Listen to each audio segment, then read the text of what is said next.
Bienvenidos a este segundo debate de cáncer de pulmón. Welcome to the second lung cancer debate.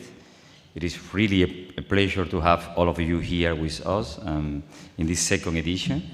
Muchísimas gracias a todos por asistir. La verdad que es un año que, gracias a Charo, Luis Pasares, que son los coordinadores de este evento, pero era una reunión que comenzamos el año pasado como algo pequeño y se está convirtiendo, bueno, en lo que están viendo a su alrededor, un evento magnífico con más de 50 ponentes internacionales y nacionales, líderes de primer nivel en el cáncer de pulmón, personas que han cambiado la manera de tratar esta enfermedad en el mundo, y la verdad que es un privilegio y es un honor para nosotros tenerlos en Canarias y poner a nuestras islas también en el marco de la investigación en cáncer de pulmón. Quiero agradecer también a las instituciones que nos han apoyado a que se celebre este evento y bueno, hoy tenemos con nosotros para la inauguración, que tenemos que hacerla rápido para ir en tiempo. Tenemos a la excelentísima consejera de Sanidad de las Islas Canarias, doña Este Monzón. Tenemos al magnífico rector de la Universidad de Las Palmas, Luis Serra. Tenemos a Inés Miranda, que nos representa como consejera del Cabildo, y a Pedro Quevedo como consejero también del Ayuntamiento, que les agradezco muchísimo todo el apoyo que han tenido. And thank all the organizers and thank also all the government who help us and support us to do this meeting this year. Okay. Para hacer las cosas más rápidas y empezar a pasar, pues primero que todo le daremos la palabra a Inés Miranda para comenzar con la inauguración. Después hablará Pedro Quevedo, después el magnífico rector Luis Serra y al final nuestra consejera. Adelante. Muchas gracias. Muy buenos días a todas las personas que nos congregamos hoy aquí por una causa y una labor desde luego tan necesaria, y a quienes nos puedan seguir vía telemática. Todos los retos que afrontamos como sociedad en este paisaje cambiante y repleto de incertidumbres resultan decisivos, y los objetivos que trazamos nos permiten elevar la mirada por encima de las dificultades y divisar un horizonte de esperanza incluso en los peores momentos, de los que ustedes saben bastante. Sin embargo, no existe tarea equiparable a la que tiene por misión propiciar una exigencia digna y, en último extremo, salvaguardar la vida misma.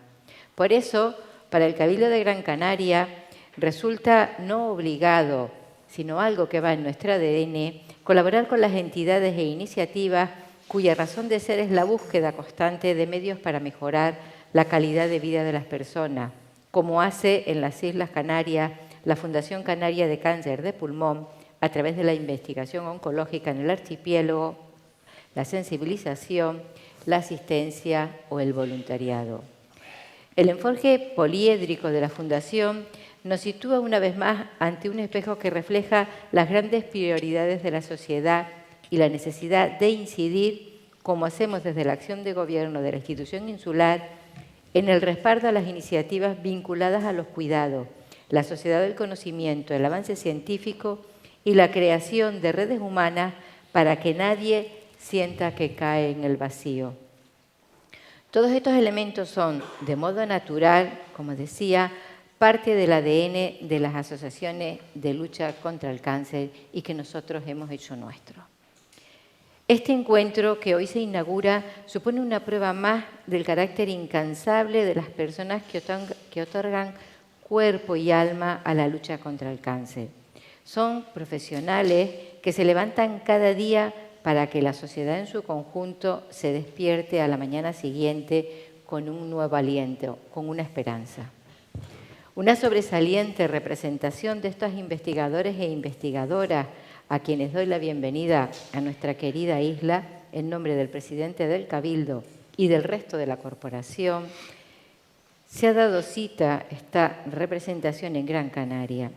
La isla se convierte de este modo en el epicentro de la investigación oncológica, con la presencia de especialistas de una docena de diferentes países, de Australia a Estados Unidos, además de múltiples puntos de España, sin olvidar la destacada presencia del saber científico insular. Tenerles a todos ustedes aquí, en este rincón, en esta esquinita del Atlántico, hablando el lenguaje común de la ciencia, revela que los horizontes de la comunidad oncológica no dejan de ampliarse. Tenemos la tranquilidad de estar en buenas manos y les deseamos el mejor trabajo y los mejores éxitos en este congreso. Muchas gracias.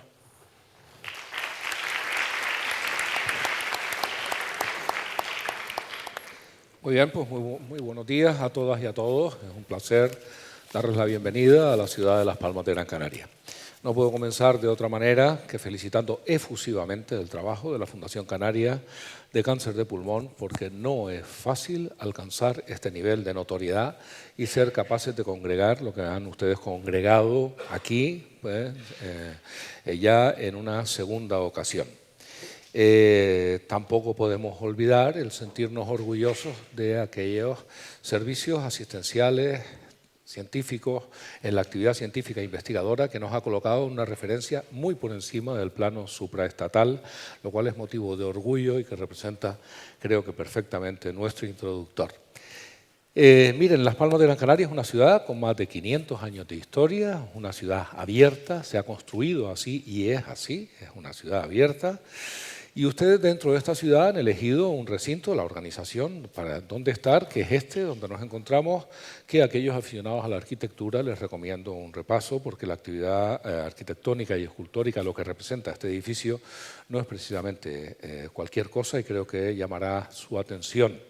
También les diré que este auditorio lleva el nombre del tenor lírico más relevante del tercer tercio del siglo XX, por lo tanto, pues también tiene eso algún interés. Yo creo que con esa introducción sería muy gratificante saber que están ustedes a gusto, se encuentran bien entre nosotros, para hacer algo que es extremadamente relevante, es hablar sobre la patología sobre la que estamos tratando, es una de las causas de morbo y mortalidad más relevantes, como saben, en el mundo de los cánceres, y además genera una enorme tensión en la población cuando se habla de este tema, porque está asociada a altísimas tasas de mortalidad, como ustedes conocen perfectamente.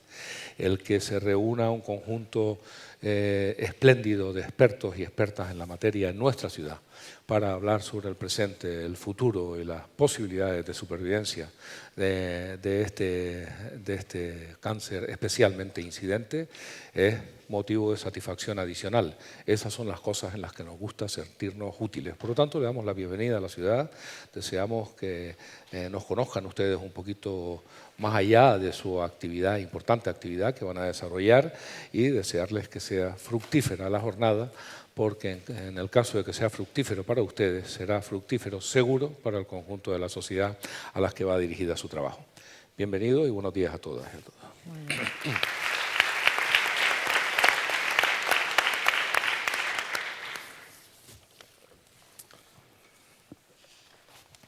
Muy buenos días. I just prepared a few words in English. Ladies and gentlemen, distinguished participants, and welcome to the vibrant and picturesque Gran Canaria, where we gather today for a crucial and important cause, the second International Thoracic Cancer Debates. As we stand on this beautiful Congress venue, the Alfredo Kraus Auditorium, surfing the waves of La Playa de las Canteras in Gran Canaria, a wonderful island surrounded by the Atlantic Ocean and a rich cultural tapestry, we are reminded in the interconnectedness that transcends borders and unites us in our collective pursuit of advancement in thoracic cancer research and treatment. As we embark on these international thoracic cancer debates, it is crucial to acknowledge the staggering global impact of tobacco-related cancers, particularly in the incidence of lung cancer. The World Health Organization reports that approximately 2.2 million new cases of lung cancer each year are directly attributed to tobacco use.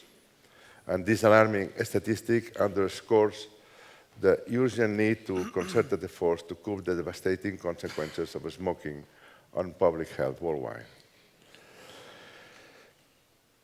while we delve into the latest research and advancements in thoracic cancer, it is paramount to recognize that a significant proportion of cases, as we know, around 45%, results from smoking, which has also an important impact on healthcare systems and economies globally. And moreover, and I think this is important, studies have shown that continued smoking after a diagnosis of lung cancer is associated with poorest treatment outcomes and reduced survival rates. So even in the face of the challenging reality, encouragingly, quitting smoking post-diagnosis has been linked to improved treatment responses and enhanced overall survival. And this emphasizes the critical role of smoking cessation intervention in comprehensive thoracic cancer care.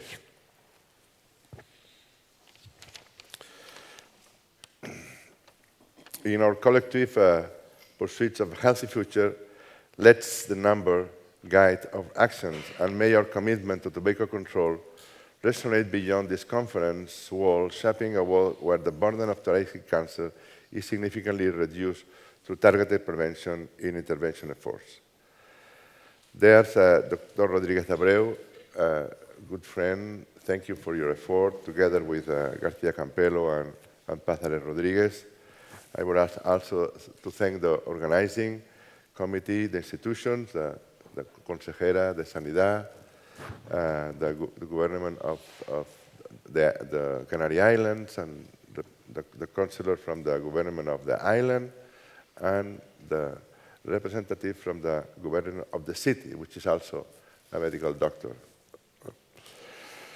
Enjoy the meeting, but also enjoy our island, cities and villages, coast, beaches, landscapes, and gastronomy, including cheeses and wines, one of the best in the world.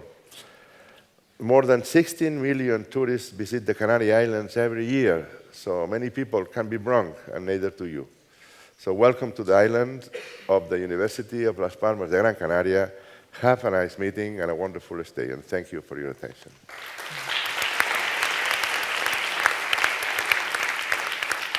Esther.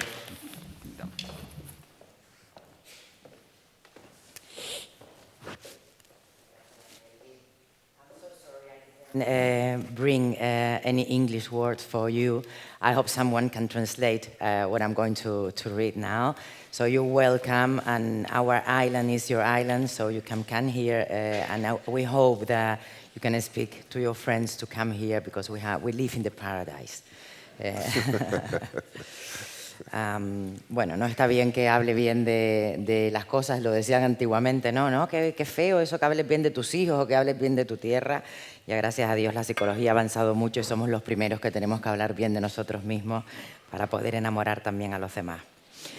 Pues muy buenos días a todos y a todas, autoridades, Inés, Luis, don Pedro Quevedo, participantes, congresistas. Es un placer para mí participar en el acto de apertura de Second International Thoracic Cancer Debates, un evento científico relevante para Canarias y más aún si cabe al celebrarse en conmemoración del Día Mundial del Cáncer. Aprovecho para dar la bienvenida a quienes nos visitan con motivo de este congreso y felicito al comité organizador y al comité científico por reunir en esta segunda edición a líderes internacionales en la materia, lo que dice mucho de la calidad de los especialistas de las islas, motivo de orgullo sin duda para la sanidad canaria.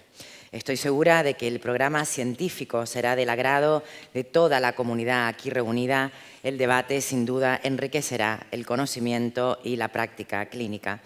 El debate nos permite compartir conocimientos y experiencias con expertos de todo el mundo sobre una enfermedad que sigue siendo una de las principales causas de muerte en nuestro país. El cáncer de pulmón es una enfermedad compleja y desafiante, pero gracias a los avances en la investigación y en el tratamiento, cada vez tenemos más opciones para mejorar el pronóstico de nuestros pacientes. En Canarias estamos absolutamente comprometidos con la lucha contra el cáncer de pulmón. Es importante concienciar a la población de las consecuencias, por ejemplo, del tabaquismo como principal causa del cáncer de pulmón. Y como servicio de salud estamos apoyando a las personas que quieren dejar de fumar a través de los medicamentos aprobados en este sentido. En el ámbito del diagnóstico, disponemos también en los servicios de neumología de unidades de diagnóstico rápido del cáncer de pulmón que facilitan la accesibilidad a las pruebas de detección precoz del cáncer de pulmón a pacientes con síntomas o signos de sospecha. Estas pruebas son fundamentales para detectar las enfermedades en sus primeras fases, que es cuando es más curable, al tiempo que disponemos de técnicas también endoscópicas y moleculares. Pretendemos avanzar con la implantación del cribado, que sin duda será de gran ayuda para el diagnóstico precoz. Y en el ámbito del tratamiento son tan importantes los comités de oncología torácica en los que se decide el tratamiento de forma personalizada y, por supuesto, la guía de actuación consensuada por los comités multidisciplinares, como el acceso a las últimas terapias inmunológicas. Juegan también un papel importante en la base del conocimiento y del tratamiento de esta enfermedad, sin duda la investigación y la rehabilitación respiratoria, así como las terapias avanzadas para el tratamiento de ciertos tipos de leucemia o la protonterapia, con la que podremos contar próximamente ya en nuestra comunidad. Estoy convencida de que gracias a este trabajo conjunto podremos avanzar en la lucha contra el cáncer de pulmón y mejorar la calidad de vida de nuestros pacientes y también de nuestros familiares. Todos podemos contribuir a reducir el impacto de esta enfermedad. No fumar, apoyar a las personas que quieren dejar de hacerlo y acudir al especialista ante signos de riesgo contribuyen sin duda, junto a los avances de la ciencia, a salvar muchísimas vidas. Para finalizar, les reitero mi felicitación a los organizadores, deseando a los asistentes y a los participantes que estas jornadas sean del mejor provecho y agrado. Estaremos atentos a las conclusiones de este encuentro y a sus repercusiones en nuestro sistema sanitario. Muchísimas gracias por su atención y queda así inaugurado el Second International Thoracic Cancer Debates. Gracias.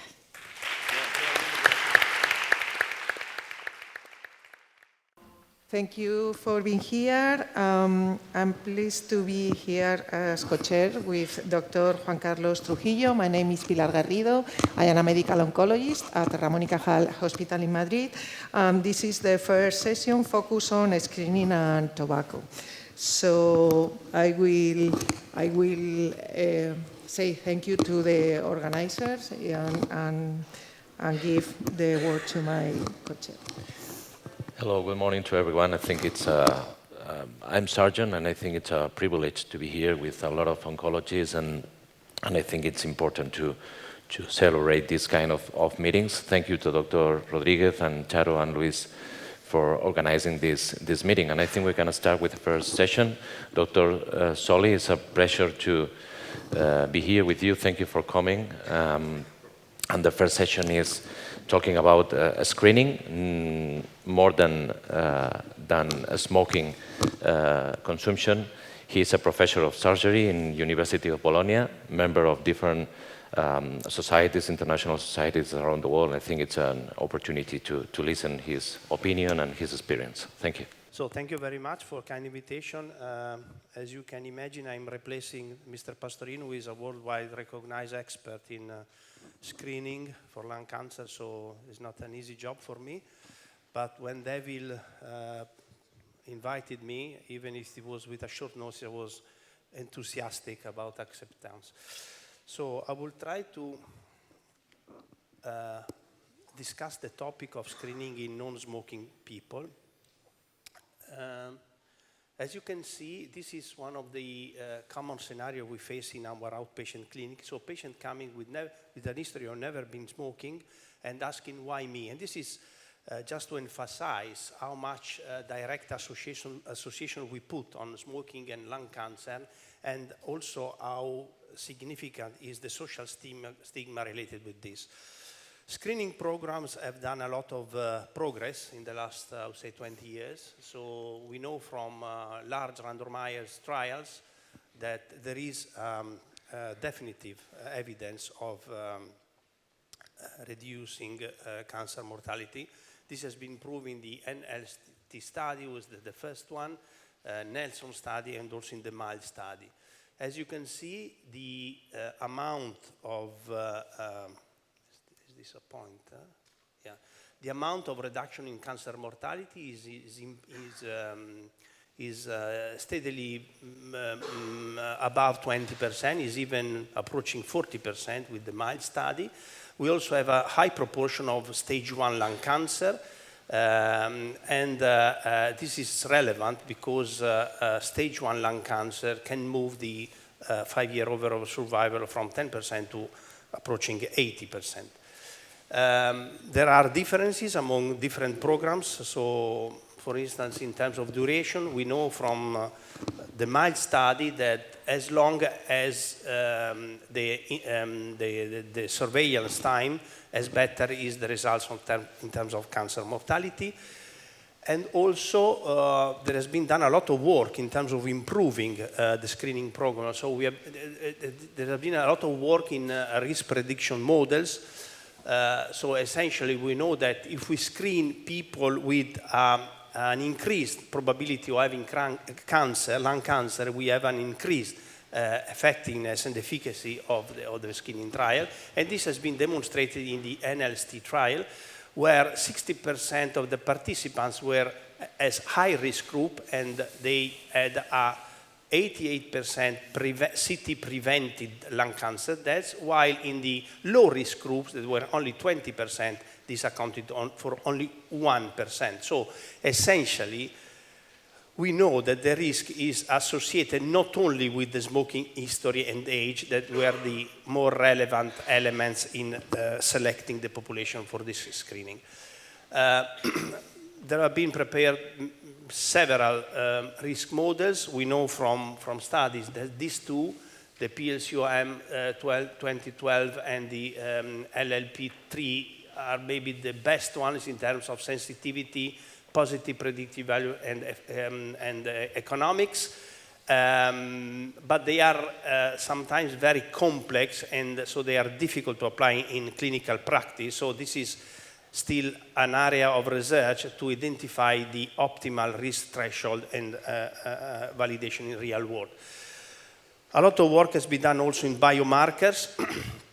So this is the study again coming from the Italian team led by Dr. Pastorino, and has been demonstrated that if you measure with PCR-SA plasma microRNA signature cluster, MSC, this has a high sensitivity and specificity and can predict the evidence of lung cancer up to 2 years before the scan detection.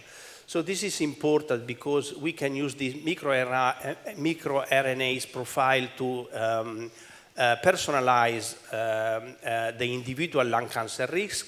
We can put on longer follow-up people with both negative CT and serum test without compromising any of the relevant outcomes of survival, and this could be added to all the participants easily.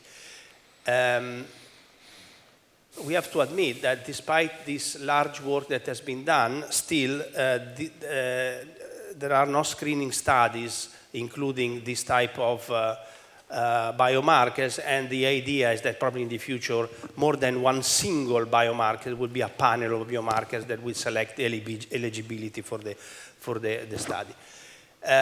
Another area of work has been the standardizing the protocol, because this makes easier to interpret the data. As you can see, there are different society with different cutoff in terms of diameter. Diameter and volume are used indifferently depending on the society, and this again has been a way to improve result from these trials. Despite all this advancement, screening programs still have a very low penetrance in the real world. Actually, there are no nationally organized programs. in US, only Medicare and Medicaid are covering this screening according to the criteria of the NLST. In China, there are some demonstration projects, like in other regions, Australia, Brazil, Canada, Japan, South Korea. In Europe, UK formally approved 2 years ago the program, but actually this has not started yet. In Italy, there is a large national-wide program ongoing at the moment. The name is RISP. But in the fact, at the moment, screening is seen as an opportunistic, as a private service and covered by some insurance company. This is related to many barriers that prevent people to get into screening or trial program. These are related with many elements. Some are related with the patient, so they need to stop, to quit smoking. They have the stigma, they live distant from the center. There is a problem of reimbursement. Some of the problems are related with the providers, so it's a complicated system to organize the electronic database. So there are a lot of elements, and most of it also the way that screening campaigns are presented sometimes plays some effect, because as you can see here, the campaign is presented like you can only enter a screening program only if you stopped smoking. While this is something that makes for people very difficult to approach even the organizing committee that is running the screening. And as a result, participant is very far from what is happening in other screening program like breast or colon cancer, where the adherence is approaching 70%. We have to admit as well, and I'm coming eventually to the topic of my presentation, that all these screening programs have been designed for heavy smokers in a window of range of age specific design, again according to risk models, as you see, between 50 and 55. And this has been designed especially for Western countries, where lung cancer in heavy smokers is just a small part of the problem, because never smokers with cancer are 12 to 30 times less frequent than in other areas. And we know that lung cancer in never smoker is a completely different entity. We know that per se, lung cancer in never smoking is accounting for the 7th cause of cancer death, and that at least worldwide, 1 out of 4 patients developing presenting with lung cancer have never been smokers. So there is something more going on. We know also that there is a marked gender bias. Women are frequently affected more than men, irrespective of geography. And this proportion of female cases, never smokers, is particularly high in Asia, as you can see in this slide. So Asia, East and South Asia are yellow and red, as you can see here, both in men and in female, but particularly in female, where in Asian countries, up of 80% of female lung cancer presented are discovered in never smoker people. We know also that these are normally a different biological and pathological cancers. They are peripheral, they are all adenocarcinoma, squamous cell carcinoma and small cell are virtually absent. They present like ground glass opacity, and the pathological correspondent are minimally invasive adenocarcinoma or lipidic adenocarcinoma. And generally speaking, they tend to have a very less aggressive behavior.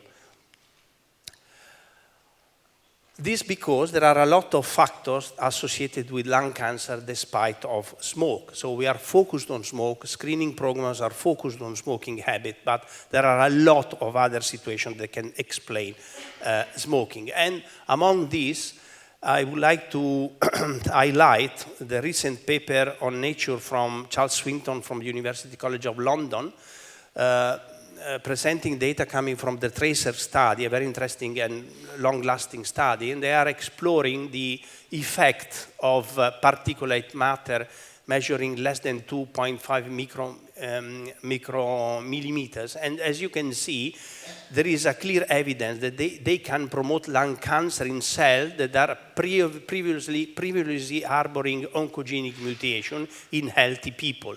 So there is a lot going on explaining why people develop cancer despite they have never been smoking. Also, we know that this subset of patients have a completely different landscape in terms of targetable mutation drivers. So EGFR is very common,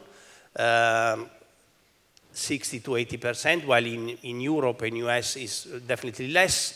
ROS1 as well. KRAS is pertinent almost exclusively to cancer people.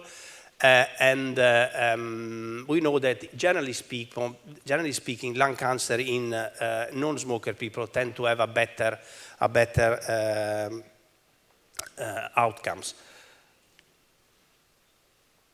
There are few evidence of screening programs in never smoker people. This is a paper coming from the Japan screening trial. As you can see, 12,000 subjects, 50%, this is a study of 8 years, studying people included in this trial, and you can see half of them were never smoker, 1/3 were light smokers, and 20-30% were heavy smokers. As you can see, the number of cancer detected are higher in the non-smoker population. This is really interesting because if we applied the same criterion that are relevant to the NLST trials, the first one was able to demonstrate mortality reduction, we will miss 3/4 of the cases because they do not meet the criterion of smoking habit.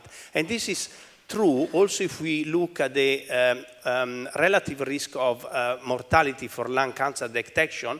If we compare never smokers to smokers, you see the odds ratio is this one, or if we compare light smokers to never smoker. This is another study available, actually is a meta-analysis of 14 studies presented last year on JTO. Primary outcome was the relative risk of death for a lung cancer diagnosed between never smoker and ever smoker. As you can see in this forest plot, the results are very similar. So also if we look at the odds ratio, the odds ratio overall was 1.21, 1.36 among males and 0.88 among females. Most of the people were diagnosed with cancer at the first scan, and this is important, we will have a slide later, and I would say 80-90% of them are stage 1.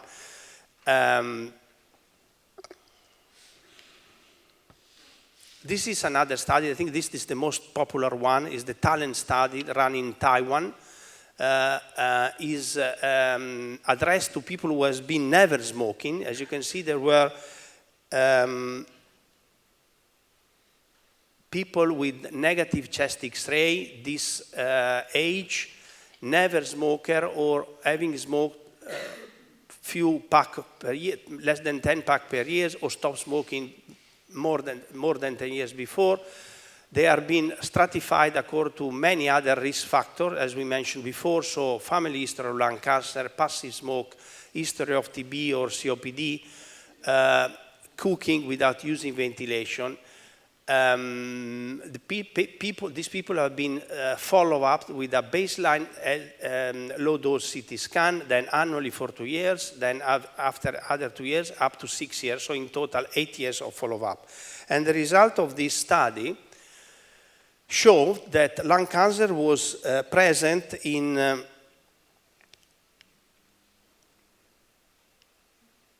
2.6% of the people, 2.1% had an invasive lung cancer, 75% were stage 1. There was a prevalence of cancer among participants with family history of lung cancer, and all the other analyses, female, sex, history of lung cancer, and age more than 60 were associated with an increased risk of lung cancer.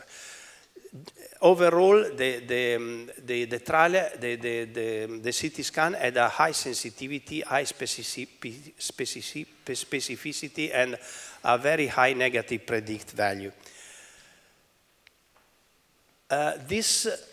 Despite this very good result, the paper received many criticisms. One of the main criticisms has been the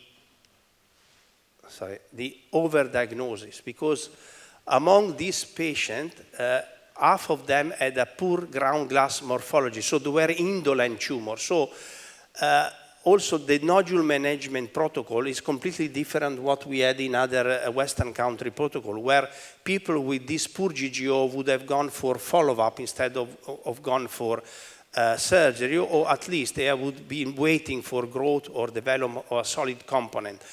And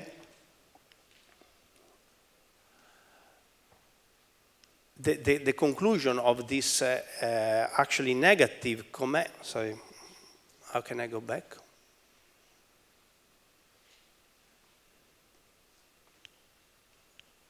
Okay, so the negative comment is that essentially this type of approach in screening with such an aggressive threshold for surgical resection, even for what we consider indolent tumor, made most of the participants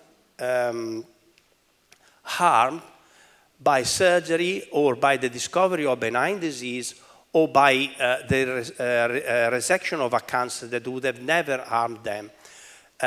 So the way to approach screening in non-never smoker people is try to identify the biology and which participant, which node need to be screened and then treated. Of course, is a situation where if you look from Asia or South of East Asia point of view, the conclusion of this study were very good, because actually lung cancer in a female never smoker have very similar result as male ever smoker. So based on this result of the Thailand trial, the final conclusion of the committee of the ISCLC was that need to be considered for screening as ever smoker, taking into account several risk factors that could contribute to create a risk model. This is another study. I think I need to skip because I'm running out of time. So again, this is another study just showing that the story is completely different in Western countries, where you can see that the incidence of lung cancer in never smoker and in never smoker is pretty the same, and also in both groups you have a large predominance of partially solid or non-solid nodule. Most of them were adenocarcinoma and detected at the first run.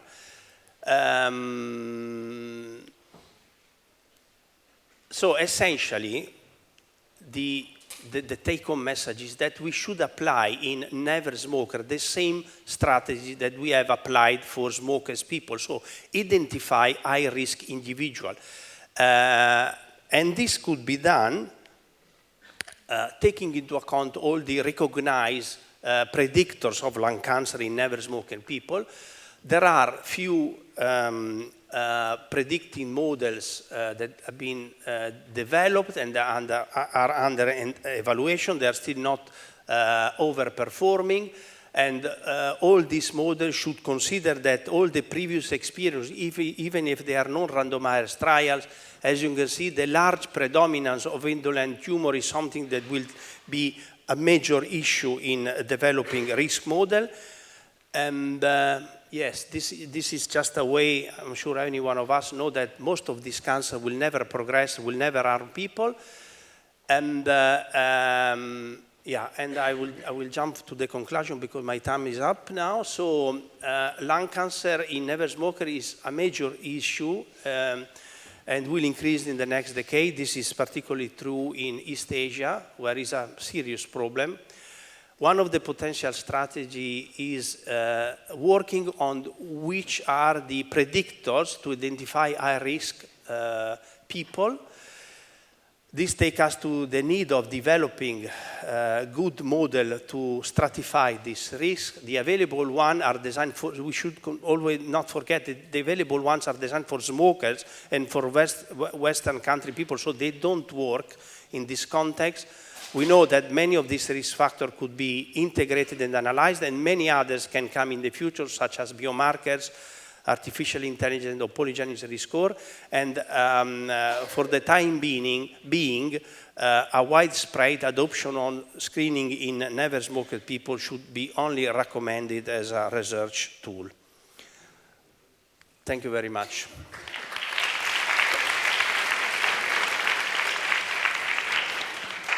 I think we have 5 minutes for questions. Thank you for the talk. Any questions? Okay, I have one question for you. Taking into account the low implemented rate in many countries, do you think we are going to have enough evidence to collect data to incorporate never smokers in the Yeah, I think that, yeah, definitely think so.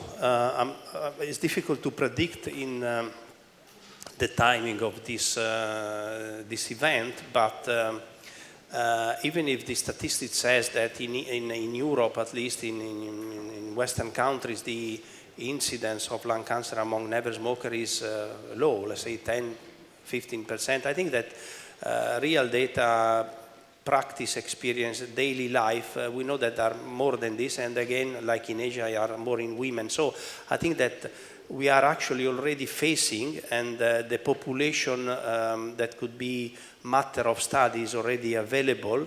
As with all the campaign for smoking cessation, we will have in the future much more people who are never smokers, or never been smoking, or quit a lot of time ago. So I think that there will be the population available for studies and for trials. So I think so. I think that in the future this will be investigated deeply than now.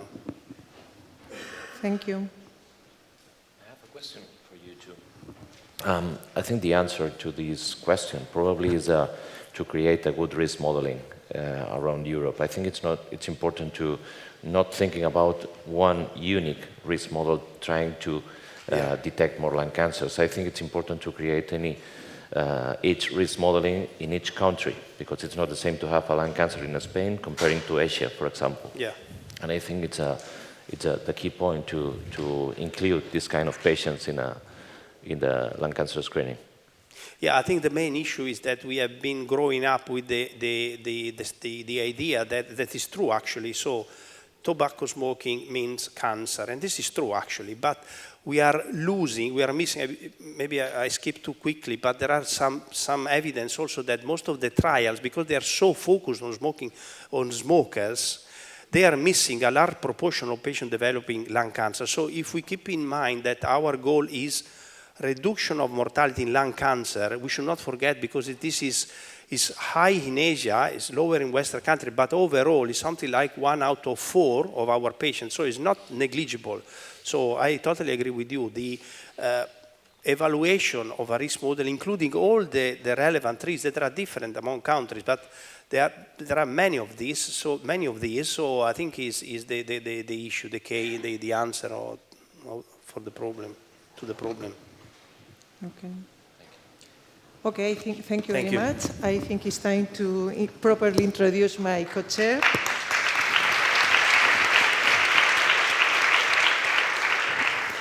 Dr.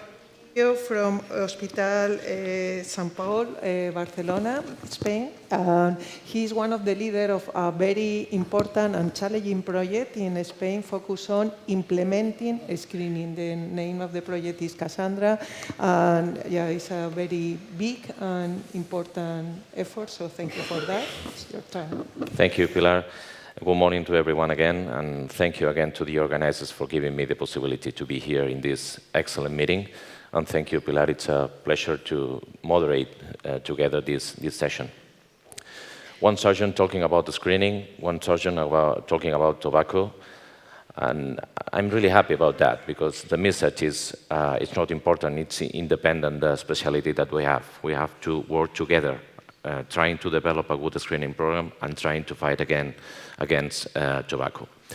I'm going to talk about tobacco, but not only thinking about the idea of screening. I want to analyze the relation between tobacco and lung cancer, the real situation about tobacco consumption in Spain and Europe, and the relation between primary prevention, but diagnosis and treatment too. Here, my conflict of interest. What about tobacco and lung cancer? Okay, we are sure that the relation between tobacco and lung cancer is demonstrated. In 1929, Fritz Licking reported the first statistical evidence linking lung cancer to cigarette smoking. But almost 100 years after this publication, we have a similar situation. The most common cause of cancer death is lung cancer, and the principal risk factor is tobacco consumption. So 100 years later, the situation is a little bit similar. And this is the data about our national lung cancer group published by Dr. Provencio and the rest of the group. We have more than 30,000 cases per year in our country, and more than 80% of these cancers are related to tobacco consumption. So we continue having this problem with this risk factor. And why we have the same problem 100 years later? We have the same situation or worse. And we know the relation, but we also are sure that we have another skills to be considered. What about the money that we earn selling the tobacco, and what about the social status when we start smoking? We spend a lot of money treating lung cancer, 15% of all cancers-related costs, but we earn a lot of money selling tobacco. I'm sorry, the slide is in Spanish, but I think the money is an international language. And we have 7,000 million of euros per year that we earn in our country. We spend a lot of money, but we earn more. We sell less tobacco in our country, for example, but more expensively, so we earn more. This is a map of a price of pack of Marlboro, one type of tobacco around the world, and we can see the difference between each country. It's an heterogeneous situation in terms of price. Depending, for example, in Spain, $5, and comparing to United Kingdom, for example, $14. So we need to do something about the price, or trying to homogenize this situation around Europe. But do we smoke less? It's a little bit expensive to smoke, but it's real, this situation. This is a map about Europe. Europe is one of the world's regions with the highest prevalence of smoking, especially among women. We can see that in the most part of countries in Europe, higher than 25% of adults using any tobacco product per day. And what about the gender? We are talking about the dangerous situation with women. Here's the same map talking about only women, the prevalence of use among women aged 15 and older year old. And we can see the same situation, more than 25% in most countries around Europe. And what about the young people? Well, the situation is not better. There is a map with 10% of 15 and 16-year-old students who use cigarettes in the past 30 days. And we can see that the range is between 5 and 20%. It is a really worrying situation about the tobacco consumption. If we compare the gender, and depending on the rank of the age, 10% of a smoker is still a serious concern, but fortunately, the prevalence of smoking has been declining in Europe in the past 20 years. If we analyze the situation of Spain, in our country, it's similar. In 2020, almost 20% of the population aged 15 or more reported smoking on a daily basis, men 23% and women 60%. We see the same tendency declining the quantity of tobacco consumption in the last 30 years. 2022, the situation is a little bit better, men 20% and women 14%. But if we analyze correctly this data, they report a progressive decrease in smoking, but it's not so positive. The age range they analyze is between 15 and 100-year-old. If we analyze between 25 and 65, almost 30% of men and more than 26% of women smoke on a daily basis. So the situation is not so positive that they want to say as. Smoking cessation policies around the world. Here, in this publication in 2019, they reported the different components that, depending on the country, they decide to apply. For example, if we compare Spain with Austria, for example, there is a difference between the price and the policies that they apply in their population. But they reported that the individual components that showed a higher association with both a lower smoking prevalence and a higher quit ratios was public places bans and health warnings. But it's a lot of heterogeneous situation in these components. Another publication, reasons for high smoking prevalence in Europe compared to Australia, for example, or North America, low prices and poor smoke-free legislation in our country, for example. Here is a table of the legislation that they apply in Australia last 30 years. And Australian adults went down from 28% to 15% and to 3% in young people. So we have to learn a little bit more how to do it in our country and in most of the countries around Europe. Young people, there is a publication with the WHO recommendations to apply these components, trying to avoid tobacco consumption, the acronym of Empower, different control policies, and they resume that reduced smoking among the general population can benefit children, denormalizing the act of smoking, and smoke-free laws in public places are one of the most well-evaluated tobacco control interventions.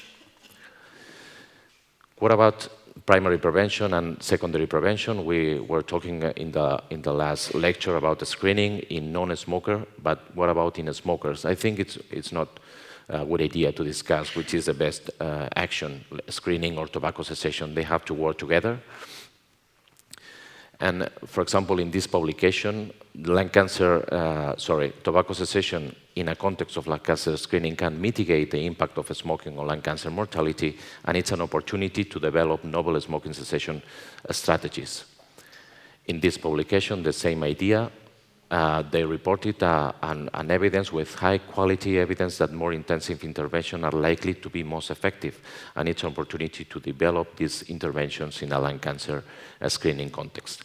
European Commission, European Cancer Plan, they recommend to apply different or trying to develop different pilots around Europe. We started a few months ago with our pilot program, Cassandra project, and I think it's an opportunity to see how to mix primary prevention and secondary prevention. And what about diagnosis? We think that the idea that if you have a diagnosis of lung cancer, keep smoking, it doesn't matter, because you have lung cancer, you can continue. But I think it's a mistake. For example, here we can see the people who continue to smoke double their risk of dying, and tobacco dependence remains a challenge for our patients, so we have to educate and trying to support the patients to abandon tobacco. So higher mortality if they continue smoking.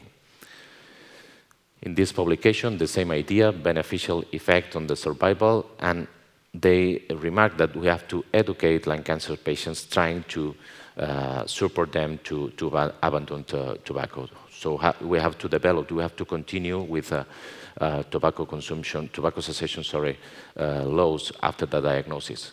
Another publication, the same idea, had a 68% higher mortality, but it's important to detail the smoking history collection when we visit our patients. It's not only important the kind of surgery, the kind of lung resection, or the kind of chemotherapy. It's important to report the smoking situation of our patients. In this publication, it's important to talk about the quality of life of our patients, continue to smoke higher levels of usual pain than non-smoker or former smoker. So we have to offer tobacco cessation, trying to improve the quality of life of our patients. And what about the lung cancer treatment? It's important to abandon tobacco for treatment response for lung cancer. The answer is yes. Continued tobacco use has multiple adverse effects on cancer treatment outcomes. And in this publication, published last year, it's important to analyze the inflammatory situation that creates the tobacco consumption. Tobacco exposure can have pro-inflammatory or anti-inflammatory responses on the tumor microenvironment. This may turn potentially impact risk for immune-related adverse events. And in the next publication, I think it's important, it's the most important publication that I show in this lecture. Ex-smokers appear to demonstrate greater benefit with immune checkpoint inhibitors therapy. So it's important to know the tobacco history of our patients, trying to predict the response of the treatment that we want to start. But only 25% of trials run by cancer cooperative groups collect baseline tobacco information, and none of these evaluated the impact of changes in tobacco use on treatment outcomes. So we need to improve this situation in the future trials that we develop. Here, this image, I'm certain it's a little bit complicated for me to understand this image, but the idea is this suggests that any historical tobacco use may be associated with improved outcomes with immunotherapy treatment. So take-home messages, I want to conclude with this sentence: smoking cessation of lung cancer, never too late to quit, trying to prevent, trying to reduce mortality, trying to improve quality of life, and trying to improve the treatment outcomes. Thank you.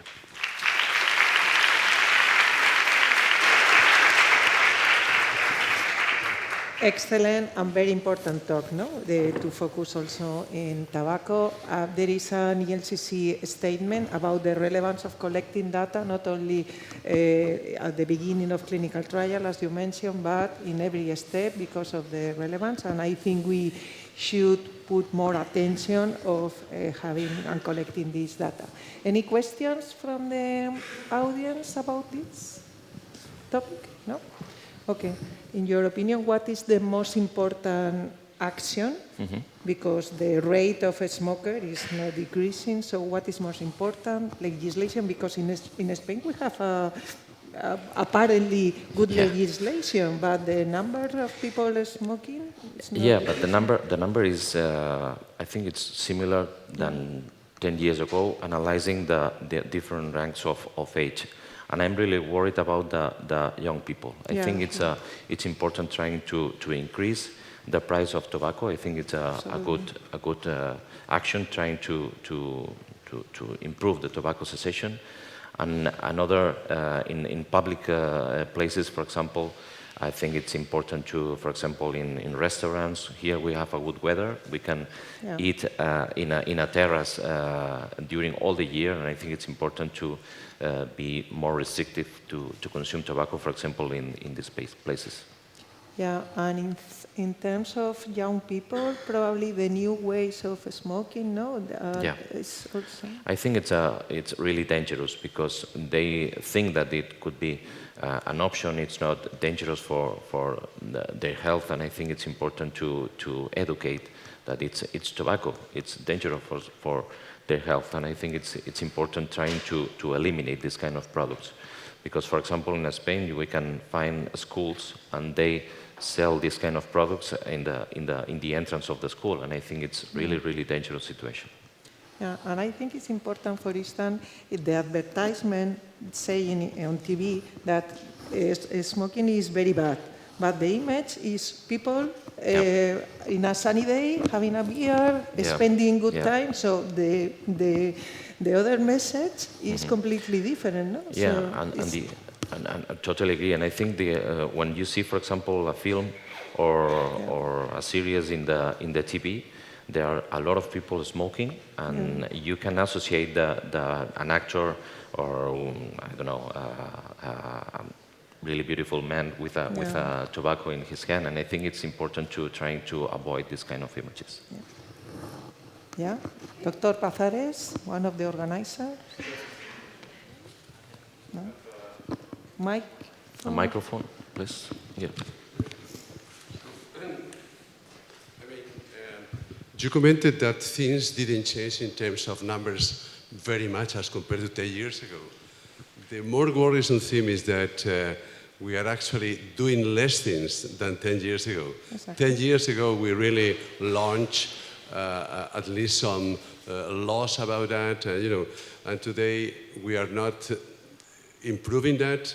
We are not reinforcing those laws to be somehow fulfilled by people. And even more importantly, we are losing the opportunity to make culture about that. I mean, you remember last month, the Minister of Health said that maybe it's going to be a bit tougher in terms of consuming tobacco in the beach, in the terrace, and and the next day, the president of our region in Madrid went to the TV and asking, well, you have to show me that there is cancer associated to tobacco smoking in the terrace. It's not the question of the terrace. It's the question about not normalizing that smoking is good. And that is the issue. I mean, I have teenagers, even could be not my son, but my grandson, but actually I still have teenagers. And they never been told in the school, even once, really not to smoke and why not to smoke and the impact on health and what you can do. And the last thing I have to say here is also, I think it's a bit worrying to me, the little education doctors, at least me, we have about tobacco cessation, let's say, advice and knowledge about that. And in fact, this is not organized in our country, and there is very little access to, let's say, tobacco cessation clinics. And this is another thing. It's not people that has to do it on their own. They are addicts, and we have to help them. And we really have very little elements. So I think, particularly doctors, we really maybe should be a bit better educated on that. Oncologists and many others, primary doctors. And we have to do something about it, because this is really worrying to me. Yeah, totally agree. I think we have to think that tobacco consumption is a disease, and we have to help patients to abandon. Dr. Adeo, Dr. Masuti, and no more question because we are out of time, but this topic is so relevant that two questions. Thank you very much. I have one question and one comment. The question is, we all agree that patients should be educated and helped to quit smoking, and I wonder whether in your hospital you have a clinic, you have somebody helping them, because this is one of the things I'm struggling with at the moment in my hospital, where lots of people want to quit smoking. It's easy to say, difficult to do, first question. The second comment is, I do believe about education, but I think we need to lead by example. And I'm always a bit puzzled and frankly disappointed to see outside of any big conference, oncology conference, ASCO, ESMO, seeing oncology smoking. So it's easy to say, stop smoking in youngsters when as oncologists, as a community, sometimes we fail to lead by the example. Absolutely. Absolutely agree. Yeah. Dr. Masuti, no? Okay. Juan Carlos, could you add something more about the potential of AI, the artificial intelligence, in the potential benefit in the screening for the radiological imaging?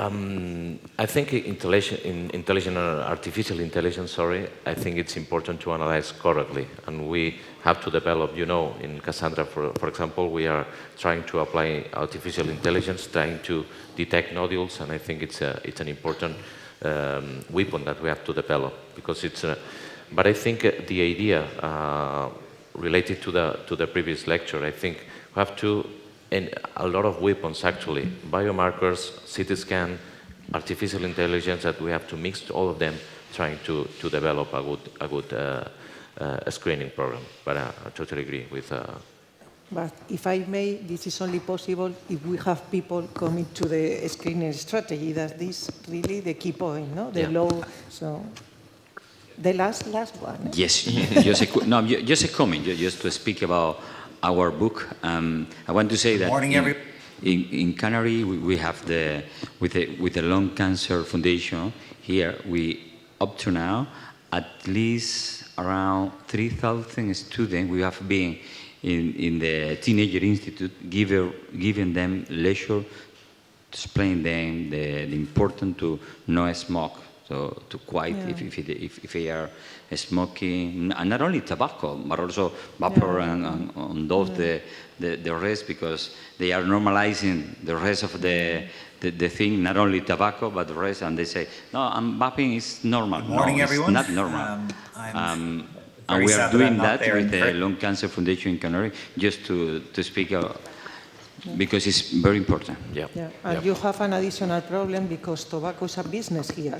Really, that's another one. This is more important even to educate people. Okay, so thank you, and we have to move to the next session. No? Okay. Thank you. Good morning. My name is António Araújo. I'm the head of the Medical Oncology Department at the Centro Hospitalar Universitário do Porto, in Portugal. I'd like, first of all, thanks to the organizing committee, particularly to Delvis, Sharon, and Luis for the kind invitation. It's always a great pleasure to be here. The next roundtable will be about the early and locally advanced non-small cell lung cancer. That is a setting that had a huge increase in terms of strategies for treatment in the last 2-3 years, and we are going to have a great panel. I'd like to compliment Enriqueta Filipe. It's a very old friend. And the first speaker will be Patrick Ford. Patrick Ford is putting the micro. Okay. We'll have in video conference. Okay. Let us hear you. Good morning, everyone. I'm very sad that I'm not there in person, and thank you very much to Dr. Rodriguez, Dr. Garcia Campello, and Dr. Pazarez for the invitation. I'm going to talk today about the management of stage 2 lung cancer, in particular, the choices between neoadjuvant or perioperative immunotherapy, or perhaps going straight to surgery and having adjuvant therapy. These are my disclosures. So we've had a rapid kind of evolution in this space over the last few years. This talk wouldn't have existed, I think, back in 2017, 2018, like a lot of other things. But at the moment, we have multiple choices when we see a patient in clinic who has stage 2 lung cancer, or indeed resectable lung cancer in general. We have the option of neoadjuvant chemoimmunotherapy, as given in the CheckMate 816 study, followed by surgery, followed by no further adjuvant therapy in most cases. You could go directly to surgery and have the tumor resected, and then in general have adjuvant chemotherapy followed by anti-PD-1 or PD-L1. Or the most recent option would be perioperative immunotherapy. And there are 3 different trials, Aegean, Keynote 671, and CheckMate 77T, which have this strategy, one of which is currently approved in the US, Keynote 671, and is the first of all of these trials, neoadjuvant, perioperative, or adjuvant, to show an overall survival benefit. But what are we actually discussing when we talk about stage 2 non-small cell lung cancer? Well, I think the goal for many patients when they come into the clinic to see a surgeon or a medical oncologist is to maximize the chance of cure while minimizing toxicity. And one thing we have to do is to understand that these, to a large extent, are different patient populations in these trials. And this is illustrated when we look at the survival for patients with clinical stage 2 non-small cell lung cancer. These are tumors where the cancer has not been resected as yet, so we're basing this on imaging and minimally invasive staging. And if you have clinical stage 2 lung cancer, when you first see your doctor, your expected 5-year survival in the 7th edition was anything from 25 to 36%. So this is a bad disease. Even though it's stage 2 disease, for some other cancers, it's behaving more like stage 3 or even stage 4. Pathologic stage, on the other hand, is when you've had your surgery and so in some cases, come back to see your doctor 6 weeks later and your pathologist has looked at that specimen in detail. And even with pathologic stage 2, in the 7th edition of staging, patients still had a survival at 5 years of less than 50%. And this is fairly remarkable when you think of it. What do the new trials and approvals have in common so in terms of immunotherapy? So one thing that I think of when I see a patient in clinic is that all of these labels, at least here in the US, require the patient to be a candidate for chemotherapy in order to receive immunotherapy. And this was made clear in the adjuvant setting, that patients should have received platinum-based chemotherapy. And by their very design, the neoadjuvant studies and perioperative trials all require concurrent chemoimmunotherapy. And this is important to keep in mind because we're really selecting out patients here. Some patients in this setting either do not want to have chemotherapy or are not medical candidates for chemotherapy.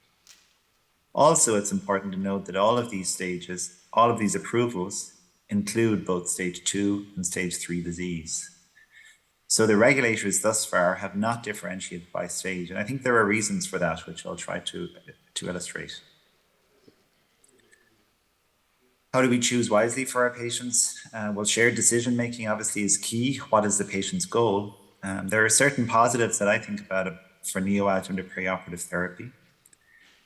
Nearly all patients get some systemic treatment, and we know that more than 2/3 of relapses after surgery are distant, so they're not within the chest. So if we're ever going to have an effect on those, we need to have some systemic treatment. We know from other tumor types, particularly melanoma, where there was an excellent study last year done by SWOG, showing that neoadjuvant therapy followed by surgery and adjuvant therapy is probably better than adjuvant therapy alone, at least with immunotherapy. And there's also one key benefit which is emerging, I think, is the use of pathologic response. So often when we're treating a patient in the adjuvant setting, we're basing it on pathologic stage, but we're looking at a population-based metric, a 5% improvement, 10% improvement across a whole population. But with pathologic response, where we give neoadjuvant therapy, remove the tumor, see what the response was like, we're starting to see that we can differentiate outcomes very, very clearly. Those patients who have an excellent pathologic response will probably do very well. Those who do not have an excellent pathologic response may do less well. What are the negatives for neoadjuvant or perioperative therapy? Well, as we'll see, some patients don't get to surgery, and that's the main curative modality for these patients. There is a concern that surgery may be more complicated, although that may be more related to the neoadjuvant chemo than the actual immunotherapy, at least from the studies we've seen so far. And for the medical system and for healthcare providers, this really does require a big change because all of these trials exclude patients who have EGFR or ALK alterations, which requires us to actually test these tumors at a very on the pre-treatment biopsy. And there's also making sure that the patient has a multidisciplinary team at the time of diagnosis. So this is a basic algorithm of the options confronting an oncologist and a patient and a surgeon when they're initially diagnosed with lung cancer at the moment. So assuming your tumor doesn't have an EGFR or ALK alteration, we can choose either upfront surgery, then based on pathologic stage and having it finished with resection, adjuvant chemotherapy followed by immunotherapy. Could consider neoadjuvant chemo-IO alone, followed by surgery, and then no further immunotherapy postoperatively, or most recently, the perioperative regimens. So it's gotten a lot more complicated, lots of choices, which is good in some ways, but also confronts us with some challenges. And I think, again, I want to make this point that when we compare these neoadjuvant and adjuvant trials, we're not really comparing apples with apples. So you see here a funnel on the left of your screen. Essentially, so when you're in an adjuvant trial, the funnel, so you're at the bottom of that funnel. You've already gotten through surgery, you've recovered, And for the adjuvant immunotherapy trials, you've already had chemotherapy. So this is looking at how the breakdown of patients in Empower 010 actually happened. 1,600 patients were screened after complete resection. 1,005 of those patients got through chemotherapy and were then randomized. And of those, the current FDA approval, at least in the US, and a smaller population, I believe 50% or above in Europe, were actually part of the analysis. So just under 500 patients from that initial 1,600 are what the basis of the current approval is. Looking at Checkmate 816 as an example. So here you're starting at the top of the funnel. So here patients are coming to see their medical oncologist or surgeon for the first time. And that's about 773 patients in the trial. Of those, about 505 were randomized. It's important to note that in this trial, we originally had an arm of Ipi-Nivo. So some of those patients went on Ipi-Nivo. But the actual analysis population was 358. So just under 50% of those initial patients coming in were part of the approval analysis group. And I think another thing that comes into our mind as oncologists, so we think there are benefits from chemo, or we have a good suggestion from meta-analysis at least that stage 2 disease, there's a benefit from chemo. It's becoming pretty clear that there's a benefit from immunotherapy at some point in the patient's care.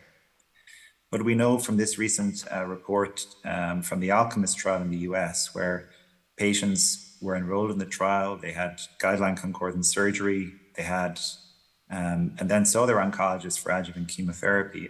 Of those patients referred for chemo, who had stages appropriate for chemo, only just over half of them actually received any chemo. So I think you're much more likely to actually start and receive at least one cycle of some form of systemic treatment in the neoadjuvant setting. But will that deliver longer term benefits? And what are the risks of having neoadjuvant therapy? So first of all, how many patients with stage 2 disease did these trials include? And you'll see here is where adjuvant comes out on top to a degree. There were many more patients in the adjuvant trials, particularly in the PEARLS trial with stage 2 disease, pathologic stage 2. In the neoadjuvant trials and perioperative trials, and generally stage 2 is a minority, anything from 29% in Aegean up to 40% in Keynote 671. So we are looking largely at a subset analysis here when we're trying to tease out stage 2. And one concern I mentioned earlier is stage 2 disease should be cured by surgery, at least for some patients, although we know it's maybe less than 50% even in the current era.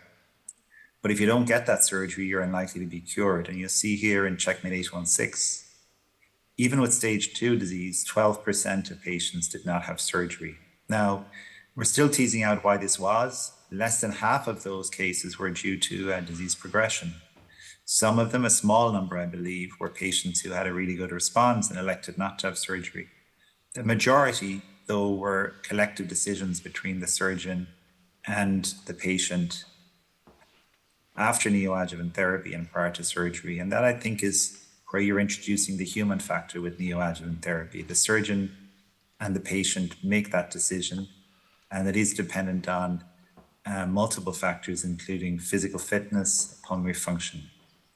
In the other trials, we don't have a breakdown as yet for the perioperative trials in terms of how many patients with stage 2 didn't have surgery. But in the overall populations, it varied between 19 and 22%. And I'd be surprised if the stage 2 breakdown isn't a little bit lower than that. So probably something like 10 to 15% of patients in these trials with stage 2 disease do not get surgery. One question that arises as well, can we actually show that there's a benefit to patients with stage 2 disease? Well, you'll see from these various studies and hazard ratios, I think it's very clear for stage 3 disease, if you're going to get neoadjuvant therapy, you should get chemoimmunotherapy. However, stage 2 disease is a bit less clear. Now, Checkmate 816 is not broken down by the 8th edition stage 2, so we have a mixture of stage 1B there, but the hazard ratio was 0.94, not very impressive for event-free survival. In the other 3 perioperative trials, we do see benefits, really. Hazard ratio for stage 2 in Aegean is 0.76. In CheckMate 77T, 0.81. And probably the most convincing result so far is in the overall survival interim analysis for Keynote 671. For stage 2 disease, the hazard ratio favoring chemo-IO followed by adjuvant IO is 0.67. And this across all of the trials is the first trial to show an overall survival benefit, either neoadjuvant, perioperative, or adjuvant. And that benefit seems to be at least the same in stage 2 disease in Keynote 671. And my colleagues, Dr. Mark Soren and John Spicer, led an effort which we participated in to do a meta-analysis of the neoadjuvant and perioperative trials to try and tease out this question of whether stage 2 disease benefits from neoadjuvant chemo-IO or perioperative chemo-IO. And the answer, at least in terms of event-free survival, is that they probably do. You'll see here on the top with stage 2 disease, the random effects model shows a hazard ratio of 0.71 with a confidence interval of 0.55 to 0.92, favoring chemo-IO over chemo alone. What about adjuvant therapy? So we have the two major adjuvant trials, the PEARLS trial and IMpower010. And when you break these down by stage, you do see significant results, particularly for stage 2 disease, and particularly for stage 2B, favoring adjuvant IO. So in PEARLS, if you break down specifically the stage 1B and 2, goes anything from hazard ratio 0.7 to 0.76. And in IMpower010, again, it has a ratio of 0.68 to 0.88. So if you go directly to surgery and you come out to see your oncologist afterwards, I think it's reasonable to tell patients there is a benefit in that setting from chemo followed by IO for stage 2 disease. What about toxicity? Well, it's quite hard to compare neoadjuvant or perioperative with adjuvant because most of the reports in IMpower010 and PEARLS only report after the patient has completed adjuvant chemotherapy. What we do know is in the neoadjuvant setting, when you add immunotherapy to chemo, there doesn't appear to be a significant increase in toxicity, at least during that neoadjuvant portion. We also know that adjuvant immunotherapy or perioperative chemoimmunotherapy has significantly more financial toxicity than neoadjuvant chemo-IO alone. So if you look at just the neoadjuvant portion of CheckMate 816 or Keynote 671 or Aegean, you're looking at a cost roughly of $25,000 to $35,000 here in the US. Whereas if you give an entire perioperative or adjuvant regimen, that balloons quite a lot to anything between $175,000 to $200,000 per patient. So here in the US, we're not well known for constraining our budgets, but in the rest of the world, I think this will be a significant question, particularly if the neoadjuvant alone trial, CheckMate 816, eventually demonstrates an overall survival benefit. And one thing I alluded to earlier was there's a fringe benefit from neoadjuvant therapy in that it could potentially become a decision tool. So in stage 2 disease, do you want to have 3 cycles of therapy or a full year of adjuvant therapy? And you can imagine a scenario where neoadjuvant has benefits here. This was a report by Dr. Prevencio at the end of last year, looking at 3-year outcomes for overall survival by pathologic response. And you'll see here on the right of your screen, if you had a PCR, you were as close as nothing to being very likely a 95 to 100% 3-year survival for those patients who had a PCR. So it's going to be hard to improve things for those patients. And if you're seeing them in clinic post-operatively, I think trying to recommend further therapy, I would find it difficult to recommend further therapy based on these data.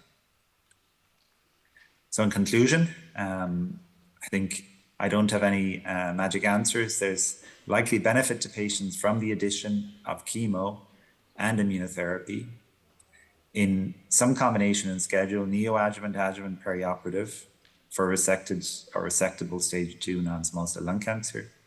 Personally, I think that neoadjuvant immunotherapy confers functional advantages. We've spoken about the advantage of having the lymph nodes in situ, clinical advantages in deciding the need for postoperative therapy. And perhaps using that pathologic response criterion could allow less overall treatment or perhaps less toxicity for similar or better long-term outcomes. Thank you very much for the invitation. I hope to make it there sometime in the future.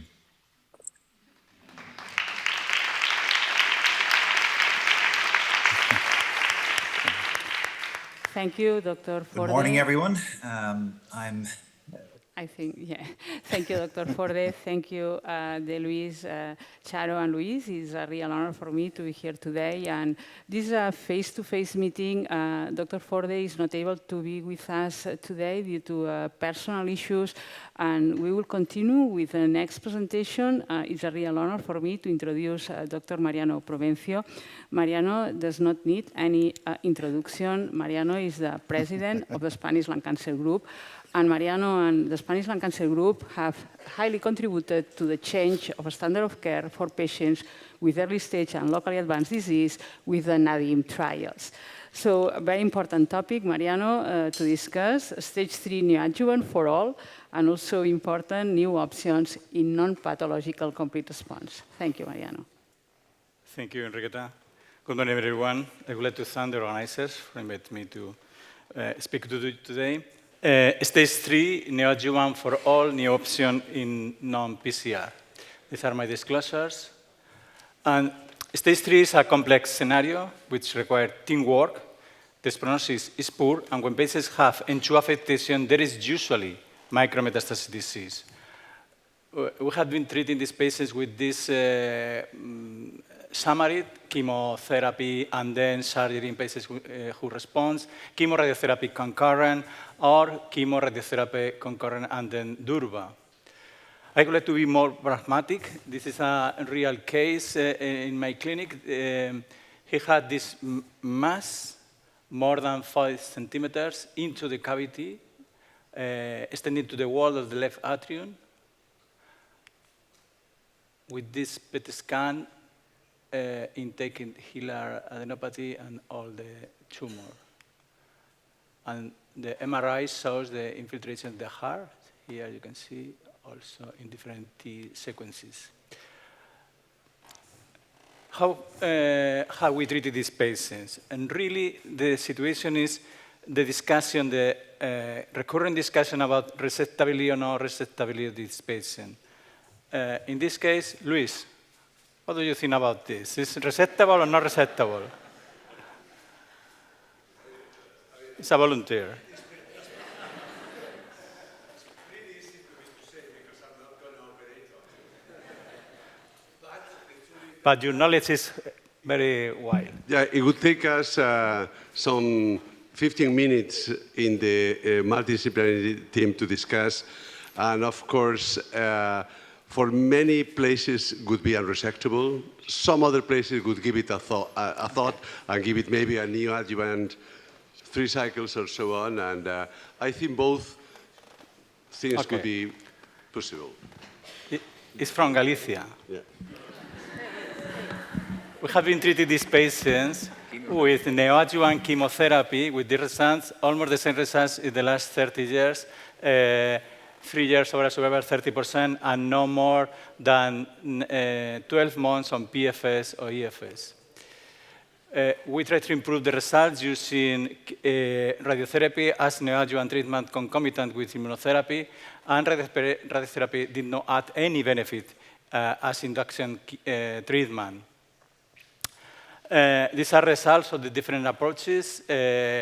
Using induction chemotherapy, median overall survival around 20 months, median PFS 12 months, concurrent chemoradiotherapy 8-9 months, and with chemoradiotherapy and durva 17 months, median overall survival 47 months.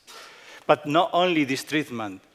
When we review the literature, you can see in UK, only 30% of patients receive in stage 3 treatment with curative intent, and in 2019, in stage 3A, in England, 62% no curative intent treatment, 42% in Belgium, 24% in Netherlands, and 17% in USA. In Spain, we have this data in real-world treatment in our group. 1,800 patients treated from 2010 to 2019. 9 or 24% were treated as palliative intent. Back our patient, he had this tumor included in all radiotherapy field, and now we have new data, new treatment. We have this treatment with neoadjuvant immunotherapy, pure neoadjuvant immunotherapy with checkmate 1/6, perioperative nadine-1, nadine-2, using induction, surgery, and then adjuvant treatment, in this case with Nivo, stage 3A, 3B, and perioperative treatments, AEGEA, Neotorch, KNOT 671, and KNOT 770. I think there are three crucial aspects, three key aspects: pathological response, surgical aspect, and survival. We published the first article in the stage 3A using chemo plus Nivo. The PFS was the first primary endpoint, 77% at 2 years, with 73 complete pathological response. And also, all the patients who achieved complete pathological response are free of disease along term, except these patients was EFR mutated. All these clinical trials in stage 3A, in perioperative treatment, also in neoadjuvant treatment, show better results using chemo plus immunotherapy versus chemotherapy alone. And the most important is the meaning of achieved PCR. All the patients who achieve PCR are completely free of disease in long-term survival. In our case, 100% in nadine-2, more than 90% in checkmate 1/6, or the same, more or less the same results using Pembro with complete pathological response. The second aspect is surgical aspect. We have more surgeries in stage 3 using Nivo plus chemo in checkmate 1/6, 83% versus 72%, more or less the same than the early stages, 84%. The same results in Neotorch, more surgeries, 82 versus 63, more surgeries in nadine-2, and importantly, less pneumonectomies, 13% less pneumonectomies, and more lobectomies in patients who were treated with neoadjuvant Nivo plus chemo. But our patients, these patients, he was treated in the nadine-1. We obtained partial response. What do you think, Luis? This result, you have to decide now. Well, now I think maybe, I think now it's a good chance it's going to be resected. Honestly, I think it was a brave decision to go for the neoadjuvant approach as compared to... You have now a surgery from a hospital. You can try to... I know. You try to get the best for me. You can improve the results. Okay. This is the MRI. Okay. In the video, you can see the freelance movement. No. Survival. The survival, there are differences by stages, in stage 2, stage 3. All studies in stage 3 show better results using neoadjuvant or Nivo, also Durva, in all stages, better results versus chemotherapy. In our study, 63% at 2 years, and overall survival, 84% at 2 years. All the results are similar in the different trials. And the question is, there are other options in this case. Maybe the only option, in my opinion, could be the radiotherapy concurrent plus Durva maintenance, or no curative intent, palliative treatment is more than 40% in many countries. We have this data from a Pacific trial. It's a postdoc analysis into disease. And the data is very good. 52% PFS in patients into disease compared to 32% without Durva.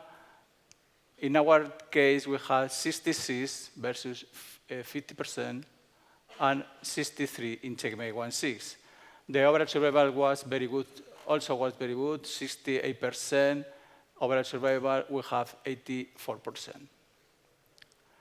And the case, the tumor was resected, Luis, and he is completely free of disease 5 years later, and the patient, and now other options for no PCR. We have other treatment after surgery, adjuvant treatment, personalized treatment, targeted therapy, radiotherapy, other. We have indirect data from this study at TISO versus no TISO adjuvant after the TISO neoadjuvant treatment, positive results in adding 2 patients who received adjuvant treatment or no adjuvant treatment, better results. The same suggesting in Pembro without pathological response or complete pathological response treated with Pembro or not Pembro. And also CheckMate 770, adjuvant treatment or no adjuvant treatment was better with adjuvant treatment. I would like to see, este vídeo tiene que funcionar, ¿eh? I would like to show the second case. Okay. With pleural effusion was negative for tumor, big tumor, more than 5 centimeters, and several stations in mediastin disease. Okay, the same. This is the PET scan.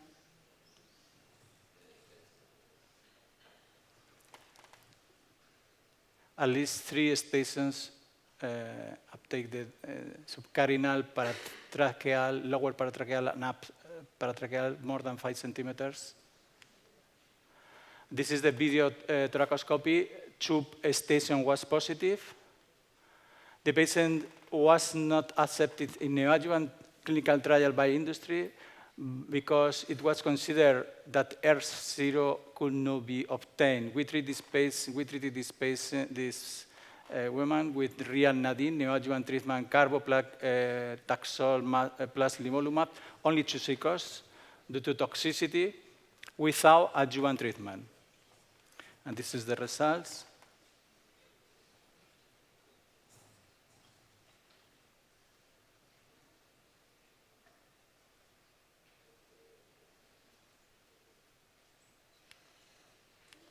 And this is the PET scan.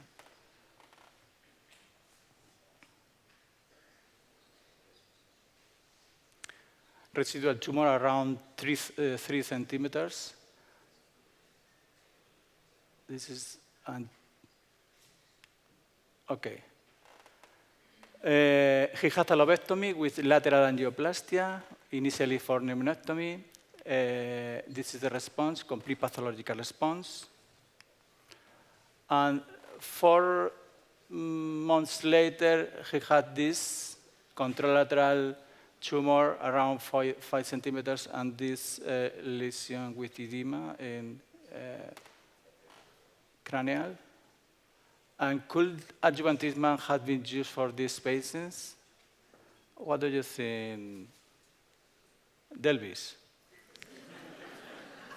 You are the chair of this session.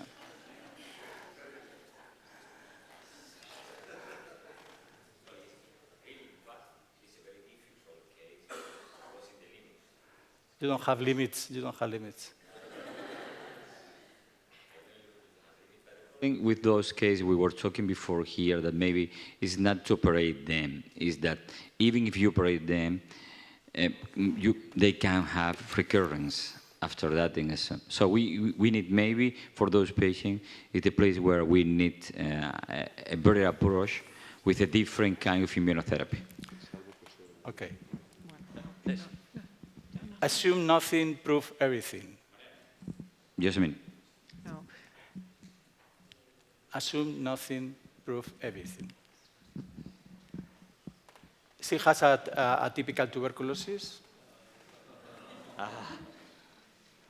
We have to demonstrate the relapse. And we treated these patients with antibiotics, tuberculosis treatment, and she's in complete pathological response. And the final question, really, do we really believe we can cure more patients or no with this treatment? And I think, yes, we can cure more patients with this treatment. Clearly, we can cure more patients with this treatment. I think it's time to multidisciplinary team. And thank you very much.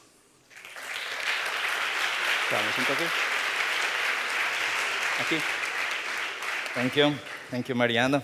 I call Rafael Califano. He's going to talk us about if the chemoradiotherapy and immunotherapy are for all in stage 3 and new options for this setting of patients. Thank you, Rafael.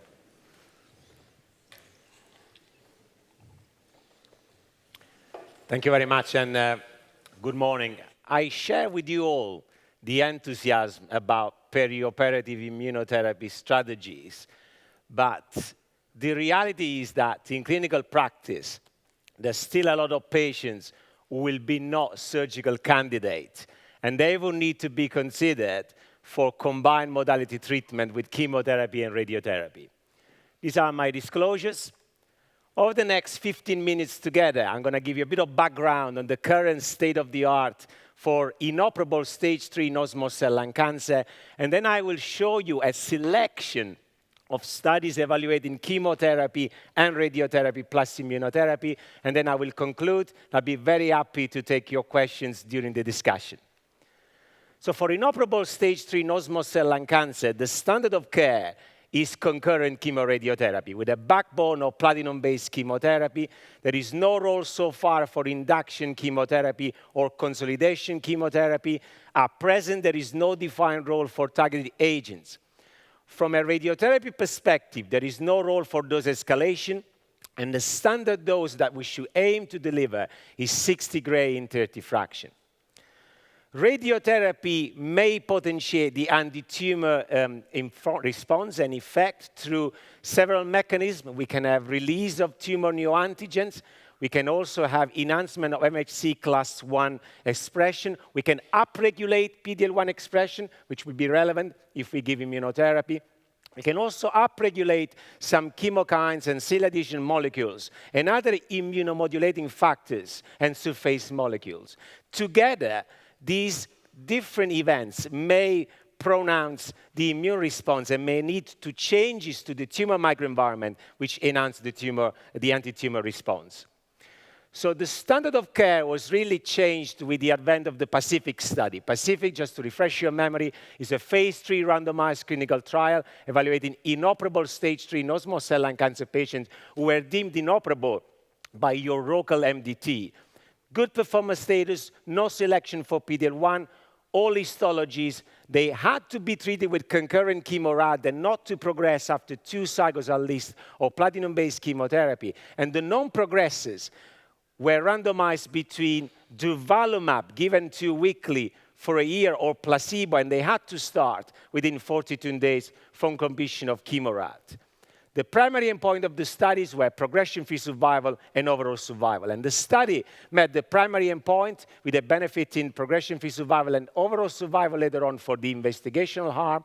We now have 5 years long-term follow-up data, which I've summarized here. Impressive results with 5 years overall survival rate, more than 50%, 5 years progression-free survival rate, more than 30%. On the basis of PACIFIC, we showed a consistent benefit in almost all subgroups. And on the basis of this data, the durvalumab consolidation strategy was approved by FDA in all comers as per study design, whilst EMA and then NICE decided to restrict the label only for patients whose tumor had a PD-L1 expression of at least 1%. But PACIFIC is not a perfect study, and there's something that you need to bear in mind. These are very selected patients. They are enrolled if they don't progress after concurrent chemorad. They also have survival figures calculated from completion of chemoradiotherapy. Tissue was not mandatory for PD-L1 testing, and in fact, was not available for all patients in the study. PD-L1 expression, when available, was tested on the archival specimen. You know, this is pre-radiotherapy. You know that PD-L1 expression may change with chemotherapy and radiotherapy. And also, there was no radiotherapy planning data. So there's a number of outstanding questions that remain from PACIFIC. First of all, what's the safety of treating patients with a large volume of disease? What's the tolerability of durvalumab in patients who are elderly or perform a series of 2? Or patients who are treated with sequential chemoradiotherapy? What's the most appropriate timing of immunotherapy with concurrent chemoradiotherapy? Should we do it within 14 days? Should we give it within 42 days as per study design? Or what about giving it concurrently? And most importantly, similarly to the advanced setting, what's the optimal duration of immunotherapy consolidation? Is 1 year enough? Should we go for 2 years? Or should we de-escalate and try and give a shorter immunotherapy course? There's also some other technical question from a radiotherapy point of view. What's the optimal radiotherapy dose and the schedule that will enable us to prime in an adequate way for immunotherapy? And what's the right target volume when we irradiate? What type of immunotherapy should we give? Should we give single agent? Should we combine with dual blockade or novel immunotherapy agents? And also, at present, the only potential biomarker for selection is PD-L1. What about finding other potential biomarkers to select patients who are most likely to benefit from this strategy? So moving on, we've seen the results of the study, but what's the real-world data on safety and efficacy for consolidation durvalumab? The answer comes from the PACIFIC-R study, which is a data that comes from a very large data set. It's a retrospective series that takes the patients from the expanded access program. These were patients with inoperable stage 3 non-small cell lung cancer who were treated either with sequential chemorad and concurrent chemorad, and were treated with durvalumab, this time which was given up to progressive disease. About 76% of the patients had concurrent chemorad, 14% had sequential chemorad. There were some patients with PS2, and the primary endpoints were investigator-assessed PFS and OS. I've summarized the results here for you. PD-L1 status was known in approximately 900 patients. The rate of grade 3 and 4 pneumonitis was 3%, which is very similar to what reported in PACIFIC, and the overall survival is immature. If you look at the progression-free survival data, and I've highlighted in red on the right-hand side, the difference is for prior chemoradiotherapy type, concurrent or sequential, numerically slightly better for concurrent at 23 months. But what I draw from this is that the data is very similar in terms of safety and efficacy to the PACIFIC study. PACIFIC 6 looked at 2 different cohorts. Patients with unresectable stage 3 non-small cell lung cancer following sequential chemorad were allocated to 2 cohorts. Good performance status cohorts, who had then durvalumab, this time 4 weekly for 2 years, again, a different duration, or a PS2 cohort, which is actually only 3 patients, 2%, who had durvalumab for 4 weeks. And the primary endpoint was safety, with the incidence of grade 3 or 4 treatment-related adverse events within 6 months of initiating durvalumab. And these are the results from the PACIFIC 6, which show that the incidence of grade 3 and 4 treatment-related adverse events was 4.3, so was deemed acceptable. The vast majority of patients had pneumonitis, thyroid disease, adrenal crisis, or leukopenia. So on the basis of PACIFIC 6, it seems that giving durvalumab 4 weekly is a safe strategy after sequential chemorad. And this is the efficacy in terms of progression-free survival. The median progression-free survival was 12 months. The median overall survival was not reached, and we're waiting for the results of PACIFIC 5, which is the phase 3 follow-up study, looking at the efficacy and safety of durvalumab 4 weekly after sequential or concurrent chemorad. But what about a different kind of anti-PD-L1? This is the Gemstone 301 study evaluating a new anti-PD-L1 called sugemalimab, unresectable stage 3 non-small cell lung cancer patient, no EGFR, no ALK, no ROS1 alteration. They had sequential or concurrent chemorad, and they were then randomized between sugemalimab or placebo 3 weekly, this time for 2 years, with a primary endpoint of progression-free survival by blinded review. The follow-up is pretty short, it's slightly more than a year, so bear this in mind. Looking at the results, the median progression-free survival in the investigational arm was 8 months for the sequential chemorad and 10 months for the concurrent chemorad allocated patients with the incidence of grade 3 or 4 pneumonitis, again mirroring what's seen in Pacific at 3%. But what about, that's the real question, what about giving concurrent chemoradiotherapy and immunotherapy at the same time? There was a lot of reticence a number of years ago due to concerns of combining immunotherapy, high-dose radiotherapy, because potentially this may have led to an increase in toxicity, in particular in pneumonitis. And the Nicholas study was the first study that went on and was designed to address exactly that question. Patients with unresectable stage 3 disease were treated with concurrent chemoradiotherapy plus nivolumab, followed by nivolumab maintenance for a year with 2 endpoints. This is a phase 2 study. The primary endpoint was the rate of grade 3 or worse pneumonitis within 6 months post-radiotherapy, and they also looked at 1-year progression-free survival rate with a pre-specified cutoff. So what the study showed was that the rate of severe pneumonitis within 6 months was 11%. The 1-year progression-free survival rate didn't meet the pre-specified threshold, so that's a negative endpoint. And the only thing that you can draw from Nicholas is that actually giving concurrent chemorad and immunotherapy at the same time is safe. The DETER study addressed the same strategies, 2 parts. Look at the part 2 in red. Locally advanced inoperable non-small cell lung cancer, they were treated with concurrent chemorad plus atezolizumab, followed by chemotherapy plus atezolizumab, followed by maintenance atezolizumab up to 1 year, with a primary endpoint of safety. When you look at the results of DETER, there was a grade 3 or worse treatment-related adverse events incidence of 80%. The incidence of grade 3 or worse immune-related adverse events was 20%, and the rate of severe pneumonitis was 3%. But when you look at the study, the authors also reported a 13% incidence of grade 3 or worse lung infection. And you know how very difficult sometimes it is in clinical practice to tease out in these patients with interstitial changing what's really going on in terms of infection versus interstitial lung disease or pneumonitis. So you need to bear that data in mind because there may be an underestimate of the pneumonitis events. Keynote 799 recently updated at ASCO a couple of years ago now. 2 cohorts, similar design, which I'll walk you through. Cohort A, squamous and non-squamous histology. Cohort B, non-squamous histology. The main difference is the backbone chemotherapy. Carbotaxol for cohort A, so both histology, carbopem for non-squamous histology. Locally advanced unresectable stage 3, good performance status, no selection for PD-L1. 2 cohorts. The first cycle was chemotherapy plus immunotherapy, followed by 2 cycles of concurrent chemoradiotherapy, immunotherapy, followed by maintenance pembrolizumab up to cycle 17. Now, the primary endpoint, this is a phase 2 study, was response rate and the incidence of grade 3 or worse pneumonitis.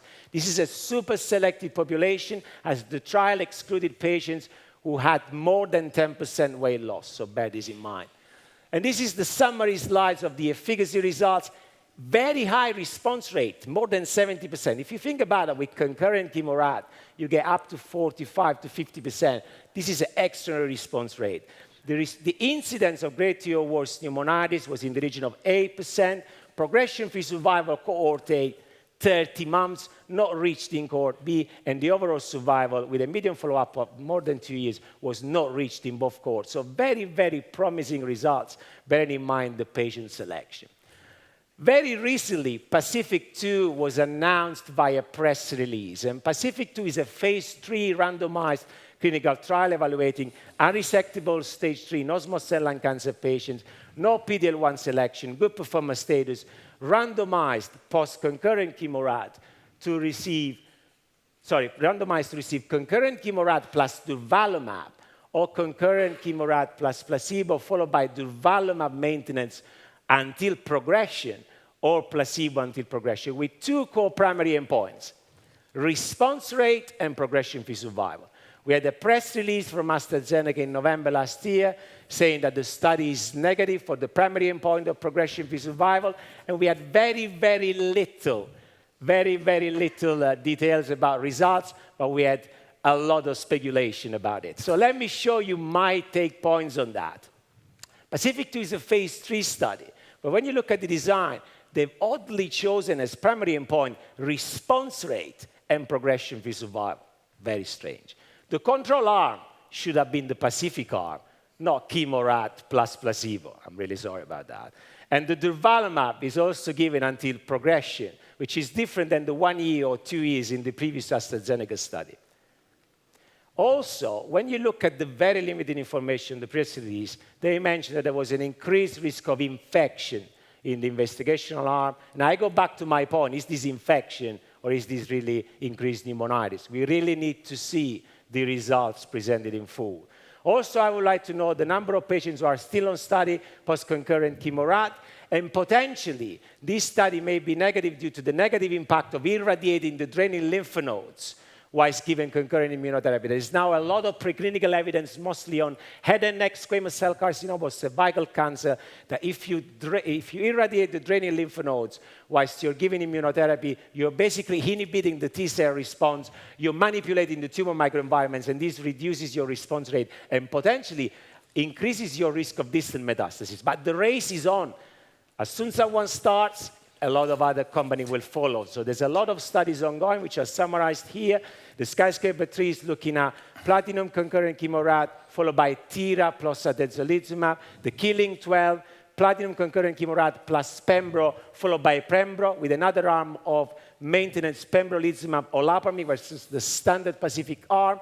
And then Checkmate 73L and the Key Vibe 006 are very interesting study to watch. In the Checkmate 73L, we got 3 arms, concurrent chemorat plus nivo, followed by nivo EP maintenance, concurrent chemorat plus nivo, followed by nivo maintenance, or the standard Pacific arm.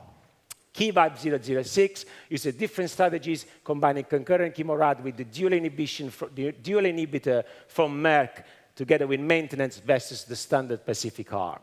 So to conclude, I hope I've shown you that durvalumab plus chemoradiotherapy is the standard of care in fit patients. With the available evidence, the addition of immunotherapy to concurrent chemorat or after sequential chemorat is safe.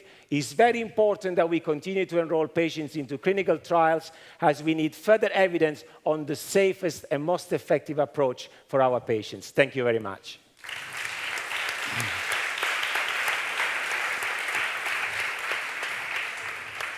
Thank you, Raffaele. So thank you for the presentation. So the next speaker is Dr. Marc Boada. Dr. Boada is the head of Department of Thoracic Surgery at Hospital Clinic in Barcelona, and with an important topic, the surgery challenges after neoadjuvant new chemo and immunotherapy in patients with non-small cell lung cancer. Thank you very much. Does it work? Okay, thank you very much to the organization for giving me the opportunity to be here. I'm a surgeon. I'm not the head of department. I want to say that in case anybody's listening. But I would like to give our point of view as a surgeons of all this new and exciting new situation. If I can have my slides. Is it? Okay. Yes.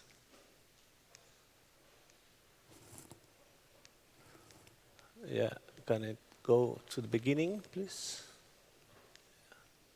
That's it.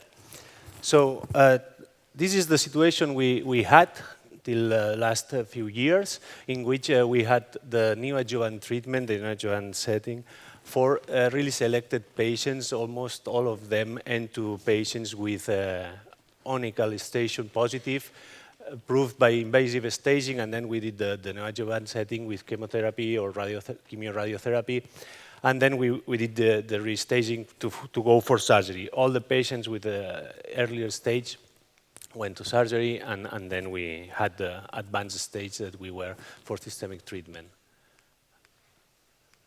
After a few years, we start hearing, as the surgeons, a lot of information, and we keep it really far from us, so we were in the field, but at some point we had to learn a lot about what immunotherapy is, how it works, and what the target therapies are, the molecular testing, and everything. So in a really short period of time, we had to pass from this image of what the immune system is to what really is. And we made a lot of effort. You can trust us. So with all these studies that you have showed, and you know more than us how they work, we had this situation. Tumors bigger than 4 centimeters, and even N2 multistation that was really different for us. We had 2 options. We go for neoadjuvant or adjuvant therapy. Say it so. We have to do a small incision. For the surgeons, it's different, the early stage, and for the oncologists. We're looking the same for a different direction. So for a surgeon, the pointer is that. We have really the early stage is this small tumor with no lymph node involvement, and for oncologists probably it's bigger, it's wider, and probably some of you would go even wider. So say it so, we go for that, the strategy we have to choose. So we have the adjuvant, we have talked a lot of that, we have neoadjuvant and periadjuvant, and we have to decide what we would do. So to decide that, we go for effectivity first, and you have talked about that a lot and really well. So we know that after surgery we have an improvement of survival, and also in the neoadjuvant setting we improve the survival of our patients, both in this wide group and big group of different patients, from big tumors to multiple station N2 patients. And we have good results in a pathological analysis for neoadjuvant. We have almost 20, 15, 30% of pathological complete response or major pathological response, so it's really exciting and it's really good, and we are all into that. So first question is, should we restage these patients with these results, with these anatomical results?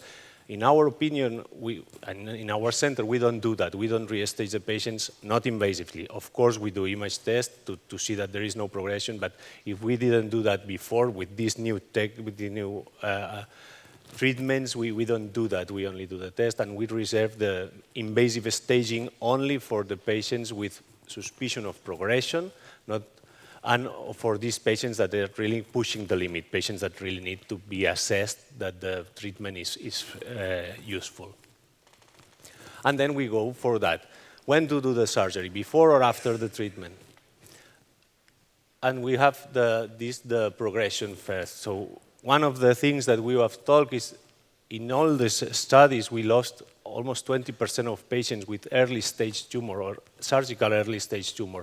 That for us is really a concern, because 20% of patients would have surgery and then treatment. Of course, we discussed it yesterday, and it's true that maybe these patients progressed afterwards anyway, but until now we don't know. And for surgery, we also have these timings. That is the only thing that these studies can tell us, that there are no more complications, and the time is the same for both arms. The same for Aegean, that we have 20% of patients that miss surgery, and the approach doesn't work. Okay. Sorry, but I cannot go to the next. Somebody.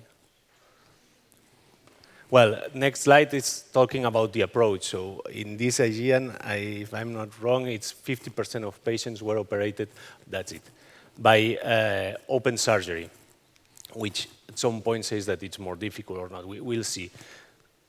And other studies that focus really on this part, they check and ask the surgeon how they feel after the surgery, and it's interesting that 90% of the surgeries were done by thoracotomy, so it's really a huge number of thoracotomies, and 50% or 60% of the surgeons consider it more challenging. It's difficult for us to quantify the risk and how challenging is the surgery. But at the end, it's safe, it's feasible, you can go for R0, and it's more surgery. And then we have to decide which approach we will do. We go for the thoracotomy, classic port, or we go for the new minimal invasive surgeries, batch surgery, robotic surgery that will give better recovery for the patient. And this is a video, if you can play it, please.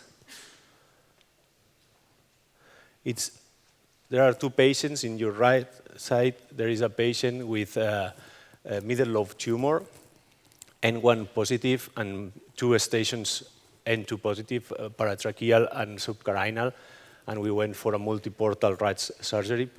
I don't know if it works. That's it. Patient A is uniportal robotic surgery for a middle lobe tumor with no nodal involvement. Right side went to a neoadjuvant treatment therapy scheme with nivolumab, and after the cycles we went to surgery. And you can see that it's really difficult to say, but in one side the tissue is more is like a stiff. It's the fat is infiltrated. The lymph node had a reaction, an inflammatory reaction, and everything gets more difficult if you are not used. You see, this is the superior vena cava vein. It doesn't work. This your right side. Oh.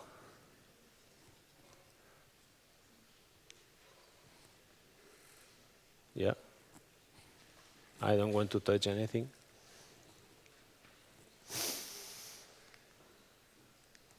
Yes. Well, it doesn't work.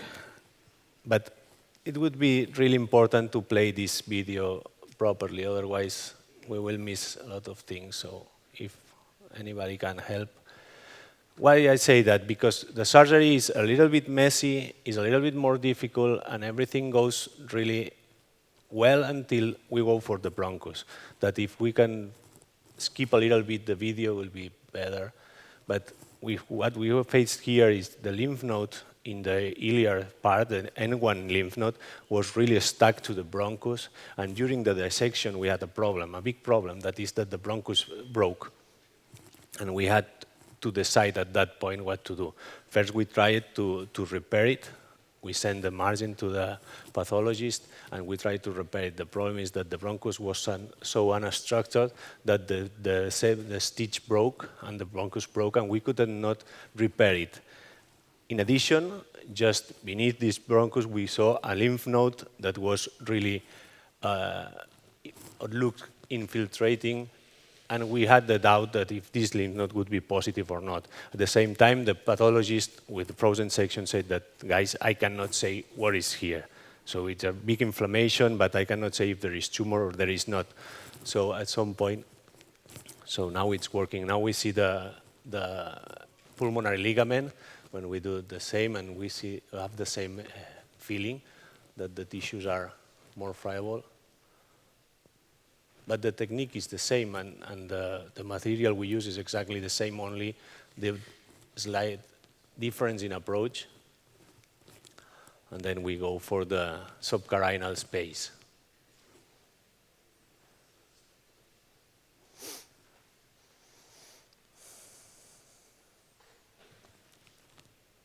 Yeah. It's always the trickiest, but you see in the right side the big node, infiltrated node, reactive node. And then we go for the anterior part of the ileum. This is the pulmonary vein, the superior pulmonary vein, and we have to dissect the branch to the middle lobe. And you see the same tissues in the right side are more easily breaking. So we see how here we can easily dissect the pulmonary vein. In the right side we have problems with that, but okay, it's a problem, but we can deal with that. And at some point we decided to open the fissure to expose all the iliac structures.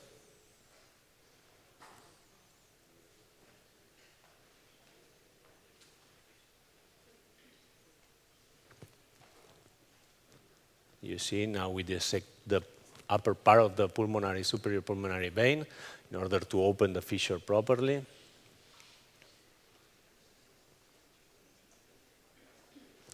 And here we expose the pulmonary artery. Now here we start dealing with the iliac structures.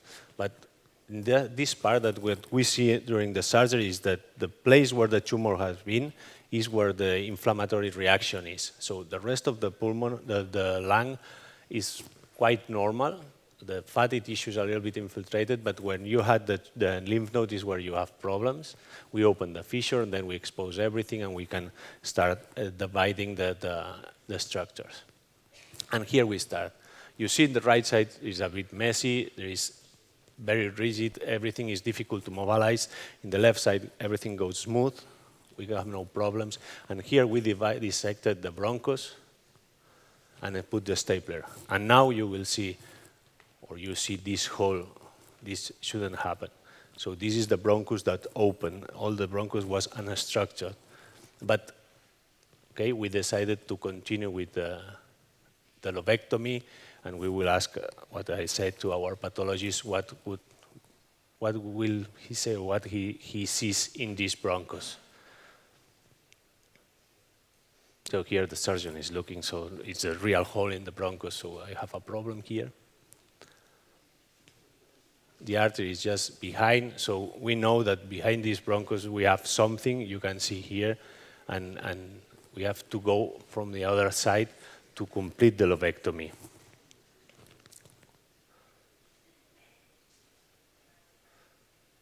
Now we are completing, the artery is just under our section.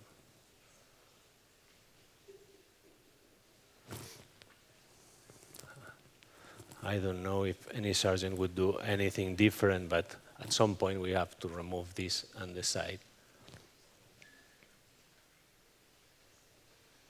Now we complete the lobectomy.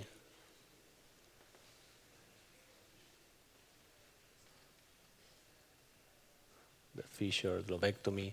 And here is the lobectomy is completed. We have the hole, the bronchus completely open, and we have this lymph node infiltrating everything. So what would we do with that?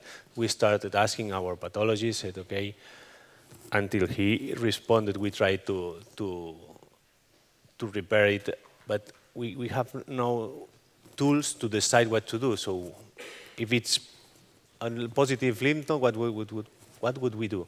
And if we cannot repair it, so at the end, we went for a bilobectomy for this patient to completely repair everything, but only to see you that we can do everything by here, but the tissue is not healthy and we cannot repair it.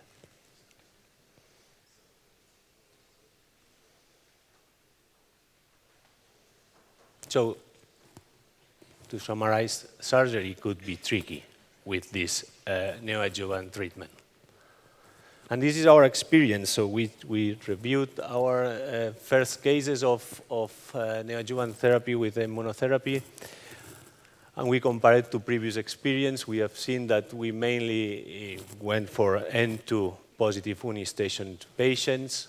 We could perform it in 90%, almost 90% of patients by minimal invasive surgery, and we had a major pathological response of 2/3 of the patients, so it's a good situation. And we go for the real life. We have tissue issues. We need to do a lot of tests. We have to know PD-L1, and we have to rule out molecular mutations to decide where to go, if neoadjuvant or adjuvant.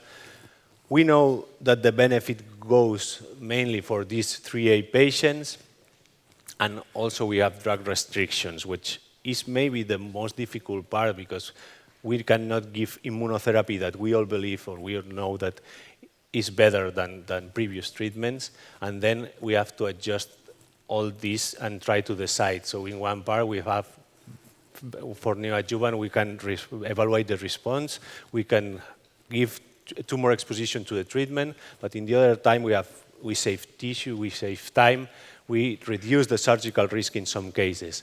So we divided and we arrived in a consensus with all the multidisciplinary board in which the patients with trichotillomania has less risk in surgery, is the easiest surgery, but it's more difficult to have tissue for all the tests, so sometimes to save time we go directly to surgery and then adjuvant treatment. For N1 patients are the riskier, so it's the patient with more risk during surgery because the tumor is just in these situations. So we can do it, and the benefit, we are not sure if it's after or before, and for N2 we go for neoadjuvant with no doubt. So at the end, we have this, and we have to deal with these PD-L1 restrictions. So we have to test PD-L1 to be sure that the patient could benefit of immunotherapy even after surgery, because we have a lower expression. In our situation, we know that it's better to go for neoadjuvant independently of what we think of risk and everything. So to conclude, surgery after neoadjuvant treatment could be more challenging. Sometimes it is. We don't know exactly how to define it, but it is. However, minimal invasive surgery has to be preferred, and we have to work for the patient and for our colleagues to give the patient in the best condition to complete the treatment, that the treatment doesn't end with the surgery.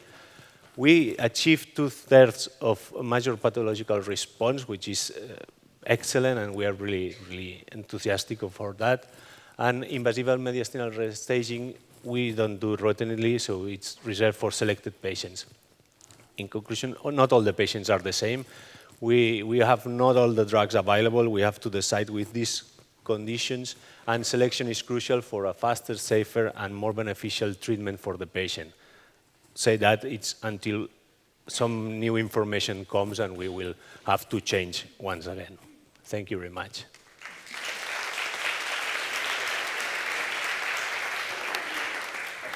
I think it's time to call our discussion panel, Dr. Luís Pazares and Dr. Ana Estival. 5 minutes. Yes, 5 minutes, no 5 more. minutes. Yes. Sorry. So, I don't know, perhaps I could start with a question for the panel. No? We have discussed preoperative chemo plus immunotherapy, and my question is, if PD-L1 important, not for the initial selection, but for deciding the use of adjuvant immunotherapy after preoperative chemo and immunotherapy. So this may change your decision for the adjuvant part after preoperative chemo plus immunotherapy, the PD-L1?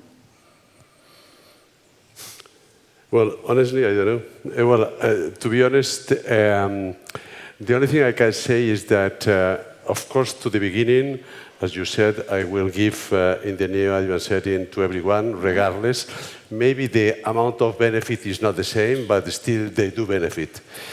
In the adjuvant setting, likely some other things may be more important, particularly the complete pathological response.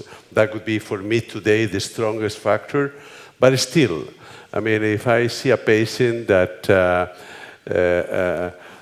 is having a high PD-L1 and I'm doubting is having a good partial response, I would be prone to give more adjuvant treatment, maybe in a patient that is very negative or so, particularly in my country where there is no indication for that patient to receive adjuvant treatment. Maybe I will not fight with my pharmacy as hard, I would say. I'm not feeling very safe on that, what I'm saying. I'm not very robust data behind that, but that's what I could do. Yeah. Well, I think that we are thinking about these patients that had a PD-L1 more than 50%, because we know that we can do adjuvant IO after, so atezolizumab after surgery, but they are also patients that are gonna or are more aggressive, so it's good for them also to have the opportunity to do a neoadjuvant upfront. So not because they are PD-L1 more than 50%, we are okay with. They are going to get the adjuvant treatment, and it's okay to start surgery. I'm quite concerned with these patients because I had that feeling that they are going to progress quickly. So maybe upfront treatment it's also a best option for them. Mm-hmm. Mm-hmm. Any comments on panel on that? In my setting, if I give neoadjuvant chemoimmunotherapy, I don't have the option of giving it post-surgery. So that is an easy answer for me. We have a question from Dr. Liu. So great panel here. My question is for borderline cases where we decide we're going to try neoadjuvant chemo IO, and if we don't get to the point where they're resectable, or maybe someone's unresectable, we're going to fall back to chemo, rads, and durva. My question there is, if we've already given IO beforehand, are our outcomes going to be more like Pacific or more like Pacific 2?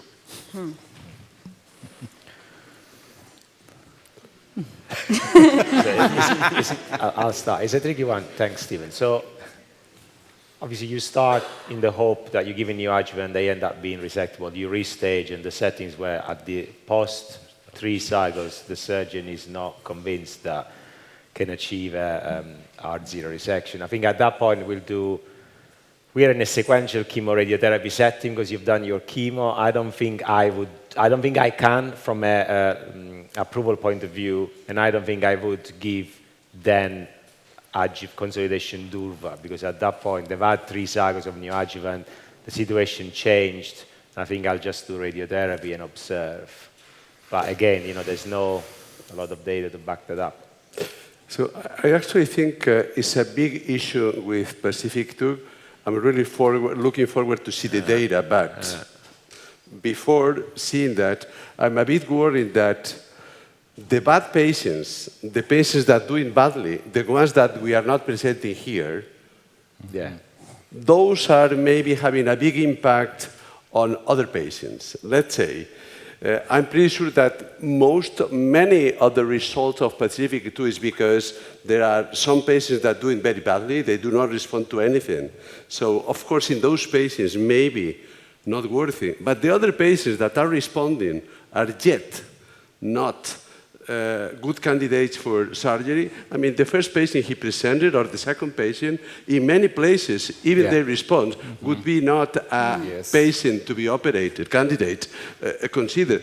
I still think this patient would benefit for adjuvant treatment for at least a year. That is Pacific. So I think we have to wait a bit, because Pacific 2, the issue is that the bad patients are there. Yeah, for sure. The patients that are not responding, and they may have a big impact in the overall population. So we have to wait and dissect out the trial, right? It's a good question, but it's more theoretical than real, because we can achieve 97% of complete resection as a neoadjuvant chemotherapy, and then it's only 7% who went to resection. In this case, according to our results, the two situations, death in quick months, in 3 months, 4 months, because they relapse quickly, they progress quickly. We treat these patients with chemoradiotherapy, and then durva is positive, but the response and the duration of the response is very poor. Other patients we have 2 patients who did not receive any treatment after no reception, and they are without progression. Mariano, I have a question for you, because in those border case, we have an Apollo trial in the Spanish lung cancer group. Do you think it's better to do surgery or to do the Apollo approach? Which is chemo IO before, chemo radio, and then IO again? Because what do you think? We have to analyze the results of the Apollo trial in the next coming months. The approach is using neoadjuvant induction chemo immunotherapy previous to definitive radiotherapy and chemotherapy without concomitant immunotherapy with radiotherapy. We have to analyze the results. But our approach was clearly non-resectable patients. It's N3 disease in the Apollo trial. It's not included N2 disease. N2 disease, limited N2 disease, poor performance status, no respiratory according to the resection, and various exceptions. And I think it's better to use induction chemotherapy with immunotherapy and then radiotherapy. Dr. Juan Carlos. Yeah, yes, 2 comments. Thank you. The first one, I have to talk with you, Luis, because I want to contribute to our department in surgery. Because good decisions to operate or not. And the second one, I think it's important to emphasize the role of surgeons to decide, the MDTs to decide the resectability. You know the proposals of ITCD to homogenize the decision to operate or not. We are not talking about the moment to operate. It's just to planify the future of these patients. And I think it's important to emphasize this role. And thank you for your presentations. Can I just make a comment? Because I'm curious to understand what happens in Spain. So at our MDT in the UK, so we discussed these borderline cases, and I have very aggressive surgeons, but I always ask them, what's on balance of probabilities the chance of having an R1 resection? And the reason why I ask is because if for whatever reason they have an R1 resection, for example, they will not be eligible for adjuvant immunotherapy because my NICE approval and pharmacy will say completely resected. They will go and check the report and say, if you got R1, you're done.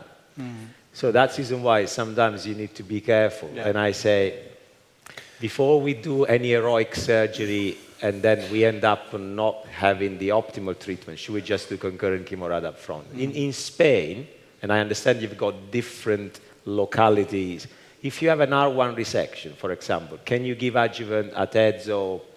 If it's positive, we have a deal with the pharmacy, yes. Okay, so you can negotiate. For me, there's no negotiation. So let us finish the first part. I'm a very part. nice guy. But. Sorry? Let us finish this part and go to coffee break. I think so. Okay. I'm going to speak about driver mutation is neoadjuvant the best approach. These are my disclosures. And this is the outline that I will follow, just a brief introduction, and then I will briefly review the available evidence in this clinical scenario, and then some conclusions to finalize. Well, this slide is not new for this audience. It's just to remark that the more we do sequencing in early-stage tumors, I think that the more we will realize that the prevalence of oncogenic drivers probably are going to be similar between early-stage and advanced disease, and this kind of emphasizes the need of doing sequencing also in early-stage tumors to drive the best and decide the best clinical therapies. Also, I would like to highlight this idea that not all oncogene-driven tumors are unresponsive to PD-1 axis blockade. You can see here in this slide that there are some oncogenic drivers, such as KRAS, BRAF, or MET exon 14 mutations that actually do derive benefit and sustained responses, durable responses with PD-1 axis blockade. But on the other hand, we know that there are others, such as EGFR-activating mutations, ALK alterations, that we know that are unresponsive or the benefit is minimal. So I think it's important to keep this in mind. And also, we have seen in the previous session that neoadjuvant chemotherapy plus PD-1 axis blockade has actually transformed the treatment scenario of early-stage disease, and now we are treating more and more of these patients with neoadjuvant chemo plus PD-1 axis inhibition.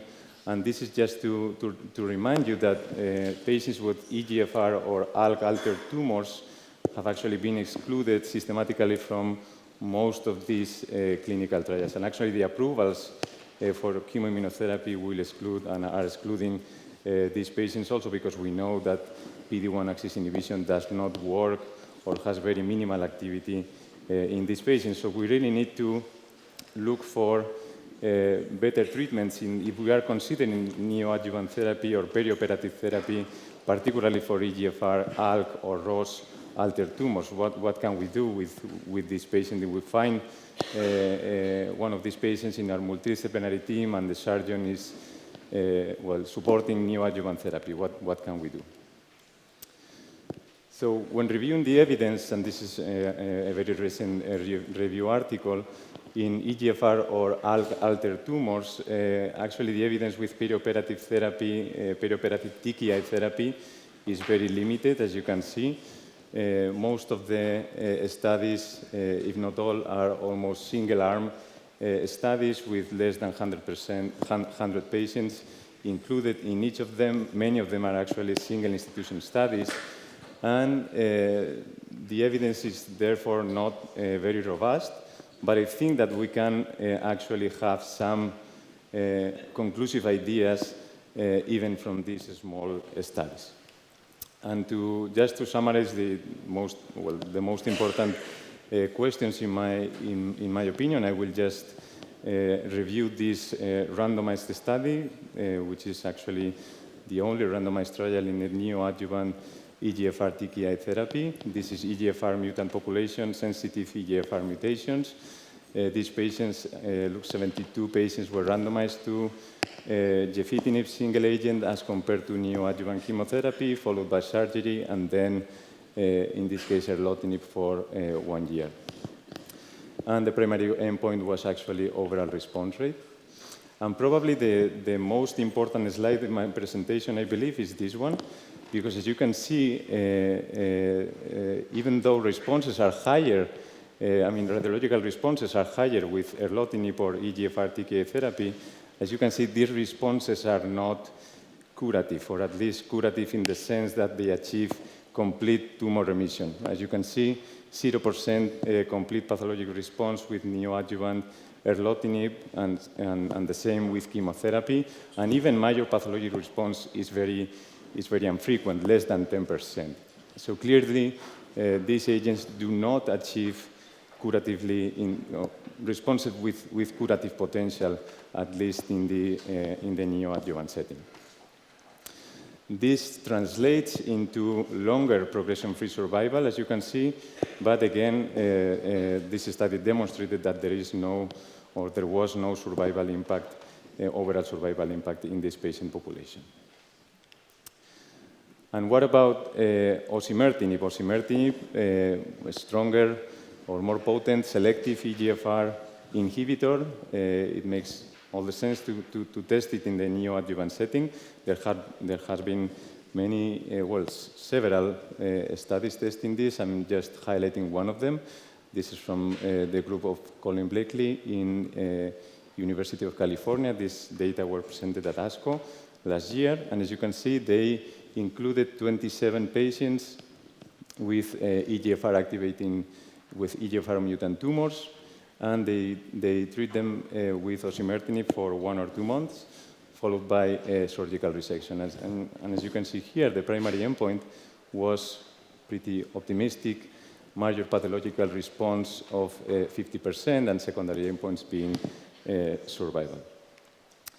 And this trial actually showed very similar results as with first-generation EGFR TKIs. As you can see, responses do occur in most of the patients. Radiological responses are frequent, but pathological complete responses are uncommon, actually 0% complete pathological response again, and major pathological response being in the range of 15 to 10%. So again, highlighting that these responses are not achieving complete pathological remission.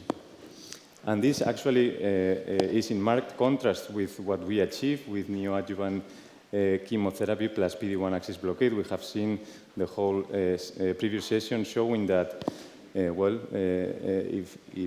anything, neoadjuvant chemoimmunotherapy achieves strong complete pathological responses in about 20 to 30% of the population. And so what is happening here? Why TKIs are not completely regressing tumor, and instead neoadjuvant chemoimmunotherapy does regress completely tumors? So I think that we are seeing the potential of the immune system to actually kill tumors as compared to tyrosine kinase inhibitors, where after giving these therapies, persister cells are much more common, meaning that, for instance, in an EGFR mutant tumor, it is likely that there are cells that are very sensitive to EGFR TKIs and they are killed after therapy, but there are likely other cells in the same tumor that, despite having the same driver mutation, they are different transcriptomically, or they are different because they have other additional co-alterations. And this is the issue of persistent cells. Those tumors receive therapy, but tumor cells actually adapt and persist. And this field of persistent cells is actually being more and more relevant, and I think this is going to be one of the most important research areas in cancer. There are many groups, including ours, studying persistent cells. And some groups have already characterized what happens to these tumors. They adapt metabolically, they do transcriptional switching, and also they upregulate other immunoevasive mechanisms beyond PD-1 axis, beyond PD-1 axis. And these actually are responsible for future relapses. And this is, as I said, much more common with tyrosine kinase inhibitors as compared to PD-1 axis inhibitors. There has been some initial efforts trying to identify what is driving this cell persistence under therapy. This same group from California actually identified some pre-existing genomic mechanisms, meaning the genomic mutation present at baseline that can actually predict the occurrence of unresponse. And some of them, such as this one, RBM10, which is a transcriptional regulator, appears to be enriched in those tumors that do not achieve partial responses. And also, this is a very good scenario to study persister cells, because we have the tumor after therapy, and this group has also started to characterize some of these mechanisms, as for instance, JAP upregulation or JAP overexpression is being highlighted here as a potential, perhaps therapeutically amenable mechanism driving these persister cells, which could potentially open new therapeutic strategies in the future. So can we actually improve what single-agent EGFR or single-agent TKI therapy can do in the neoadjuvant setting?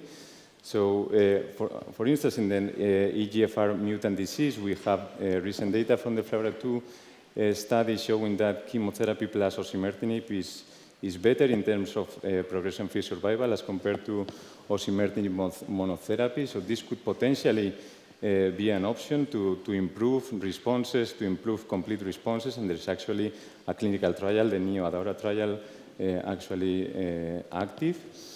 But I just want to highlight here that if you look at complete responses or even partial responses, chemotherapy plus osimertinib does increase numerically responses, but I think that what we are seeing here is increased in durability of responses rather than the actual increase in the proportion of partial response. So this is something to keep in mind before having the final results of this ongoing trial, which primary endpoint, again, is a major pathologic response.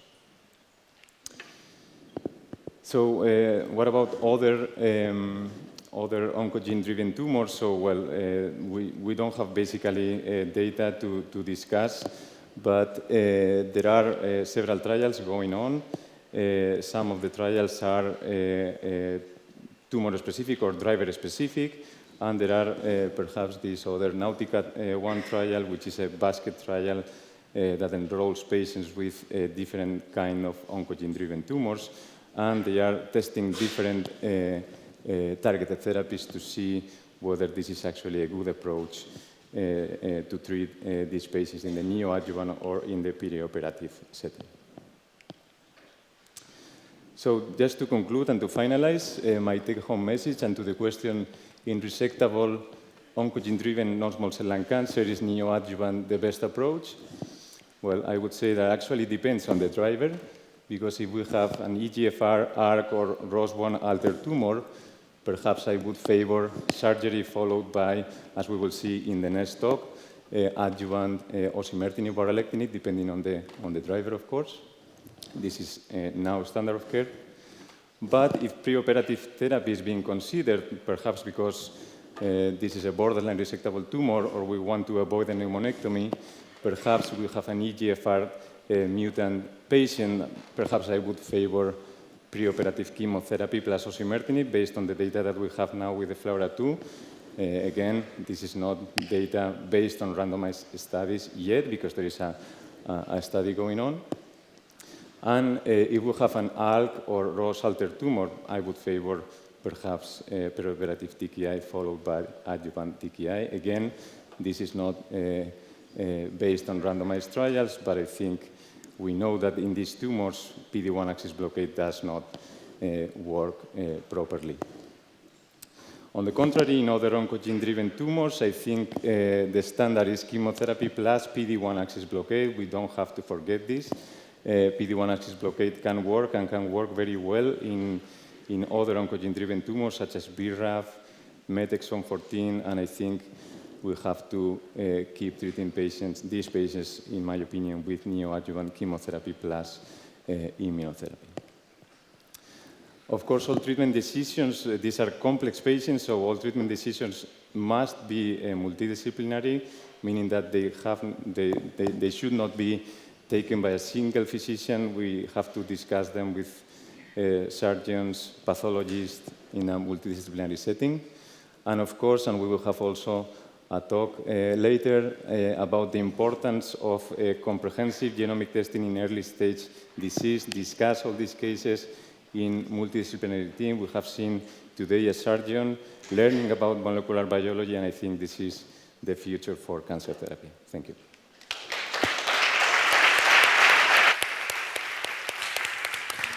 Thank you, John. So it's a real pleasure to introduce the next speaker, Dr. Ben Solomon from Melbourne, Australia. He's an international PI of a number of relevant trials with new targeted agents in patients with sensitizing alterations, and you will discuss the potential role of adjuvant TKIs in the patients with sensitizing alterations. And thank you so much for being with us today. Thanks so much, Enriqueta, and thank you so much to the organizers for the opportunity to present this fantastic meeting on this amazing island.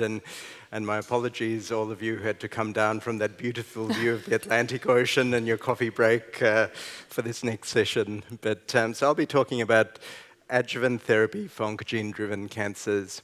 And we know that the advances, as we heard very nicely from John, the advances with immunotherapy in the neoadjuvant and adjuvant setting don't seem to apply to many oncogene-driven cancers, in particular EGFR and ALK. And the standard adjuvant treatment that we have with chemotherapy has pretty modest benefit, 5% at 5 years. So how do we improve this? So I guess the first thing we know, and we'll hear about the importance of genomic testing, is that at least in adenocarcinoma, if we test, we can find potential oncogenic drivers in at least half of all patients. And on the left side of the panel, I've got the ESMO guidelines for advanced disease for oncogene-driven cancers. And we have at least 10 different oncogenes that we have effective targeted therapies for. So what is the sort of potential to use these in the adjuvant setting? And we've now got data for 2 of these, EGFR and ALK, which we'll discuss. So I guess the first thing to say is, and I think John mentioned this, that the frequency of oncogenic drivers in early stage disease is probably similar to advanced disease. We know this is the case for EGFR. Data from Ross Su, who's in the audience, and others have shown that the frequency in early stage resected cancers of EGFR mutations is similar. And we know that that treatments have with TKIs have improved outcomes, but we also know that that not all TKIs are the same.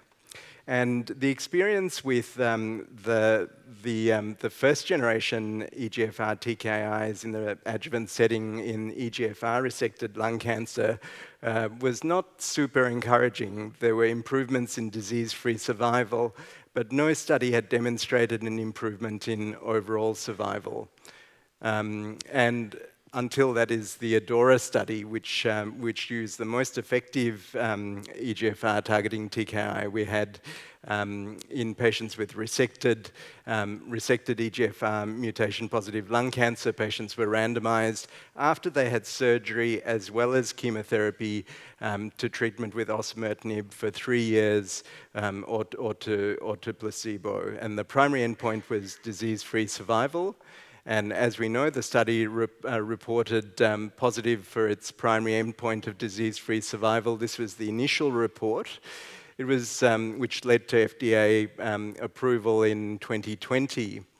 We learnt from the updated follow-up that the curves remain widely separate, but you can see that after the osimertinib stops, there is a degree of convergence of the curves. But what we also learnt at this time of this update was, in addition to the improvement in disease-free survival, there was also an improvement in CNS control, with CNS disease-free survival being superior in the osimertinib arm compared to placebo arm. And I think these are both very important endpoints for patients: time without the cancer coming back and time without brain metastases. But I think we got the icing on the cake in terms of the effectiveness and utility of adjuvant osimertinib last year now at ASCO, with the results of the overall survival analysis. And these are really impressive curves, and I think particularly impressive is the absolute benefit at 5 years, which was 10%. And remember, this is potentially in addition to the whatever benefit was from chemotherapy, an absolute survival benefit of 10 years. So I think there's no question that adjuvant osimertinib is standard of care in this population. Benefit was seen across all groups. Interestingly, the benefit in exon 19 patients was greater than in L858R, as we also see in advanced disease. And I think this really does establish osimertinib, as I mentioned, as standard of care, and mandates testing for EGFR mutations in patients with resected disease, but also, as we heard earlier this morning, in a newly diagnosed patient in whom neoadjuvant treatment is considered, and again emphasizes the importance of multidisciplinary management of early stage lung cancer. And of course, there are many ongoing questions related to the optimal duration of therapy, the role of chemotherapy, identifying exactly who may benefit and what to do after relapse. And some of these questions are being addressed by ongoing studies. But I think a key factor is recognizing that within the population that we treat, there are different subgroups. Now, there is a clear group which derives benefit from osimertinib, that is, patients who would have developed recurrence and died had they not received osimertinib. But in addition to this group, which is the group that absolutely have to get osimertinib, we know that there is a group who, despite getting the osimertinib, have poor outcomes. And we also know that there's a group that it probably doesn't matter, they will do well regardless. And the challenge is to be able to work out who these patients are so we can intensify treatment in the patients who are going to do poorly. How that happens, that might be, as we heard earlier, through the addition of chemotherapy. When we have effective therapies to target drug-tolerant persister cells, I think that would be a fantastic situation to use that in. But there's also a large population where we can think about de-intensifying treatment. And so one approach that the Australian group are taking to look at this is to use analysis of co-mutation status and the presence of circulating tumor DNA after surgery to identify a group of patients that you may be able to withhold the chemotherapy from and just use osimertinib. So this is the Oceanic trial, which has started and has, I think it's the first patient was accrued about the middle of last year. So what about the other oncogenic targets? So the second target that we have data from is ALK rearrangements from the ALINA study. Now, this study had some important differences in design to the ADAURA study. So again, it took patients with, by the 7th edition staging manual, stage 1B to 3A, resected disease whose tumors had tested positive for ALK rearrangement. But unlike ADAURA, which had chemotherapy after surgery and before randomization, in this study, patients were randomized to either alectinib or to chemotherapy. The chemotherapy was with platinum pemetrexed combinations almost predominantly. And the alectinib was for 2 years compared to 3 years. So just some slight differences in design features. And there was CNS imaging with MRI scans in this study. And just to point out some interesting features on the patient characteristics, I think one thing which I won't risk the pointer, but the nodal status was super interesting, I thought. So this is a population with resected disease. Half the patients had N2 disease, and there's something that's a little bit different about the biology of early stage ALK-positive disease, where the tumors tend to have lower T's and higher N's, and may speak to slightly different biology across different oncogenic subsets of lung cancer. The study, as we heard at ESMO, was positive, with a hazard ratio of 0.24 in favor of alectinib. The median disease-free survival was 41.3 months for chemotherapy, but not reached for alectinib. And at 3 years, the disease-free survival rate was 87 compared to 54%. Now, we don't have overall survival, and the reason for that is that there were only 6 events, survival events at the time of analysis. And given the sort of biology and natural history of ALK-positive lung cancer, I think it will be an important endpoint, but we're going to have to wait for a long time to get that readout. Again, benefit was seen across the different subgroups that were looked at. In terms of stage, the hazard ratios are actually pretty similar across the stage groups. The wider confidence intervals at the stage 1B group, I think, reflect the small number of patients rather than something different about the biology of that group. And again, brain metastases are an important feature in patients with ALK-positive lung cancer, and very similar to the experience with osimertinib in EGFR-resected lung cancer. Treatment with alectinib improves CNS control and disease-free survival in the brain with a hazard ratio of 0.22, with 14 brain events in the chemotherapy group compared to 4 in the alectinib group. So again, I think very compelling evidence with a very strong disease-free survival benefit, which if we can extrapolate from ADAURA, will hopefully translate into an overall survival benefit, but I think we'll need time and extended follow-up to see if to prove that that's the case.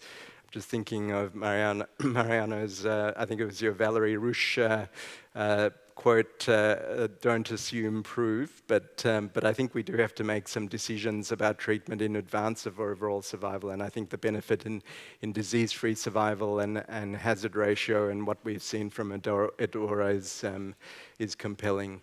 And again, it establishes the importance for testing for ALK rearrangements alongside EGFR mutations in patients with early stage disease. There are plenty of remaining questions, and really very similar to the questions after osimertinib. I think the pressing questions, and a question which wasn't addressed directly by the study design, is what is the role of chemotherapy? In particular, is there an additional role of adding chemotherapy to alectinib? The duration of treatment is another question, and Roche are planning studies to address these questions. So what about the other subsets of oncogene-driven lung cancers? And there are many of these.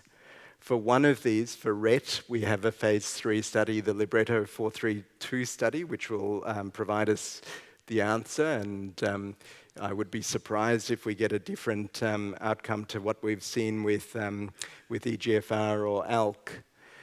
but for the others, I think this will be challenging for some reasons. I think, as we heard nicely from John, all oncogene-driven tumours are not the same in terms of their potential for benefit from immunotherapy. KRAS and BRAF in particular may benefit from immunotherapy. And some of the other groups are so small that we will never have randomized data to guide us. So NTRK, for one, is an example of that. So we may have to make decisions in the absence of phase 3 data. So I think in summary, both the ADORA and the LENA study established the role of adjuvant osimertinib and alectinib in patients with resected EGFR and ALK-positive lung cancer. They emphasized the need to test all patients for EGFR and all patients with early stage lung cancer for EGFR and ALK, and really ideally a broader range of oncogene targets. But there are many uncertainties that remain, including the optimal duration of therapy, the need for chemotherapy, and whether we are able to stratify patients and intensify treatment in patients who need intensification, and importantly, de-intensify therapy in those that don't need to have as intensive or as long treatment. So thank you very much for your attention.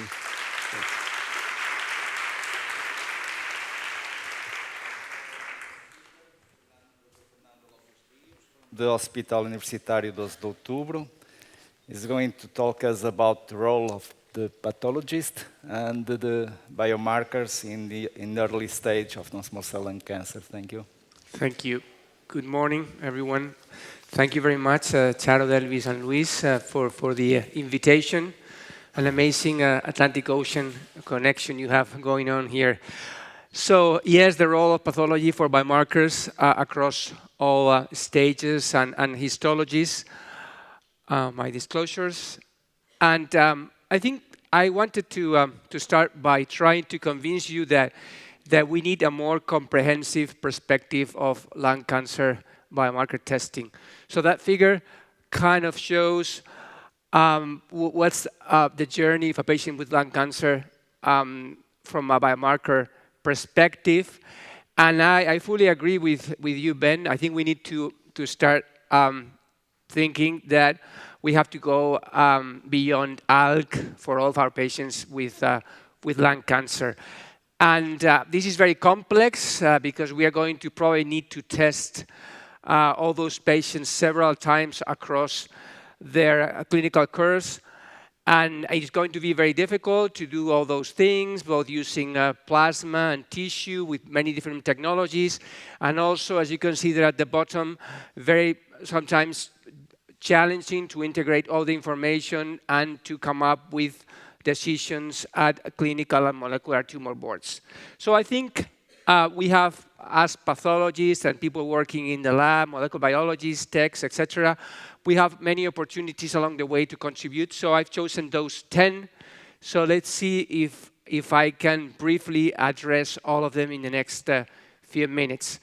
So the first one is around the topic of classification and diagnosis. I'm completely convinced that here less is more. We need a more sensible use of diagnostic immunohistochemistry. I've been very worried in the past few years when trying to preserve samples for comprehensive genomic profiling in patients with advanced lung cancer. But I'm even more worried in the early stage setting because you tend to think, oh, I don't need to worry about this topic anymore because the patient is going to undergo surgery. But we need to preserve those preserved samples for biomarker testing. I think it's good practice to only use TTF1 and P40. I usually stop after those two markers, and if I don't know what's going on, I try to stop and preserve the sample. And the same holds true for, neuroendocrine differentiation. I only order those markers when I see neuroendocrine morphology, for example. But very difficult to convince everyone that probably this is a sensible way of doing things.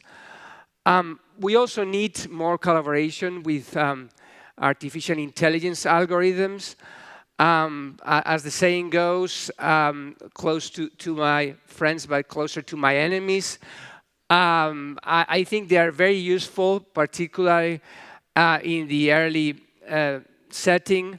This is an example of one of these algorithms that we are currently trying to implement that they very nicely separate the tumor from the stroma.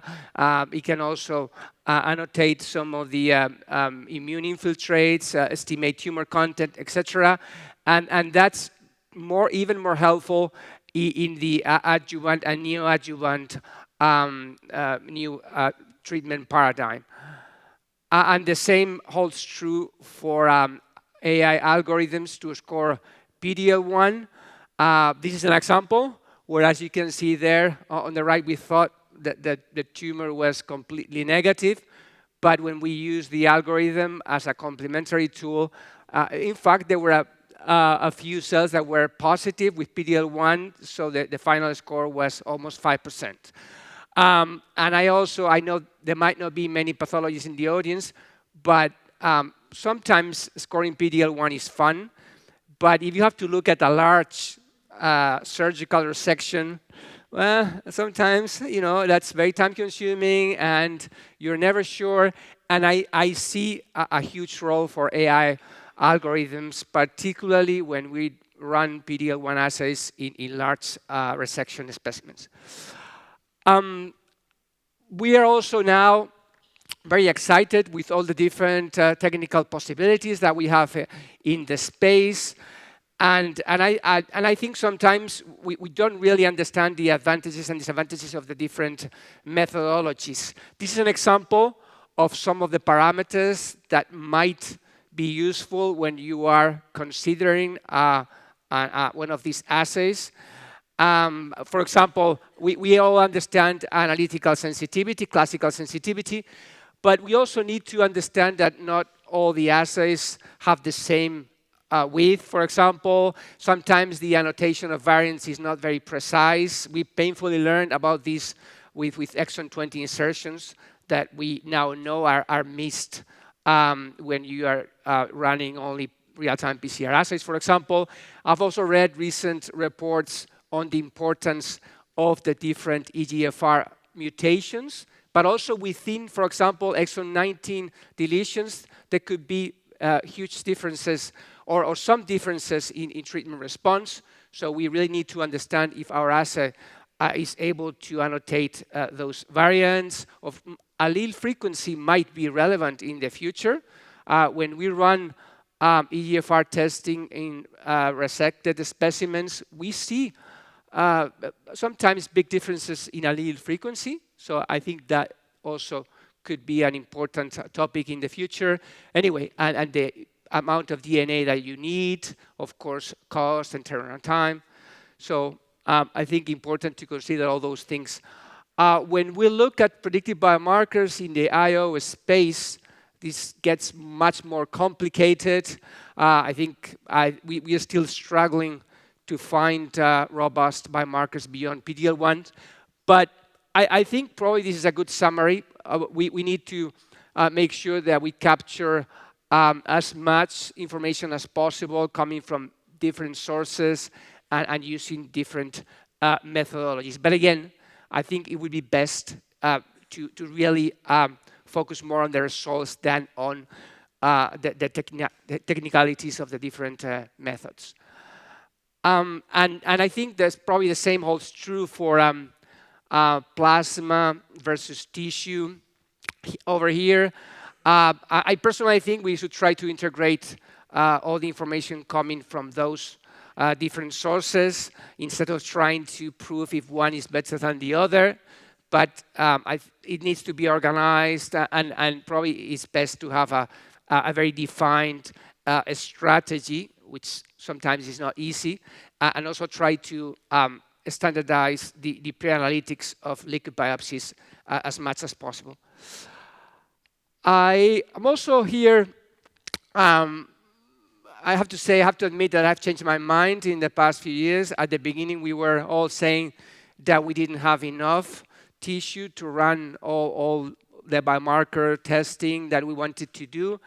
But I think nowadays we are kind of lucky because many of these patients, maybe most of these patients, undergo different procedures, and sometimes we have different paraffin blocks to choose from. Of course, sometimes we have surgical specimens, but we really need to embrace this molecular pathology code of conduct. What I'm trying to say is that as pathologists and molecular biologists, we need to make sure that we review all the different specimens, all the paraffin blocks, and make sure that we choose the best one for all these biomarker testing efforts. Something that we are right now doing is that we record in the pathology report the tumor content per block, so that saves a lot of time and a lot of running around when you need to retest or you need to order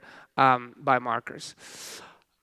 And I think probably our biggest contribution now in the neoadjuvant space is to try to standardize the major pathological response.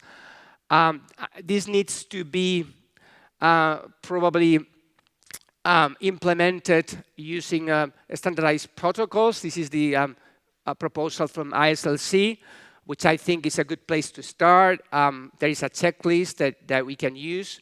It's very time consuming. So again, not always fun, but I think it's something that we need to do. And I'm also very happy to share this recent publication that emphasizes the importance of studying the entire primary tumor, which is something that in the past I'm not sure we were doing, and sometimes clinical research and patients that enter clinical trials were not standardized in terms of the macroscopic study of specimens. So very important to submit the entire primary tumor to be able to use some of these tools. This is the one that we are currently using. It's a simple Excel file, but I think it's a nice way of starting the standardization in the space. And of course, AI everywhere, also here assessing the response after neoadjuvant therapies. This is recently released results using samples from a clinical trial. We are using a similar tool and very preliminary data, but it works. I think it's going to be very useful because, as we've heard and this morning, sometimes the response is almost complete, and you literally have very, very few tumor cells, and you have to look at dozens of slides per patient. So having one of these algorithms is very helpful. So let's see what happens in the upcoming months or years.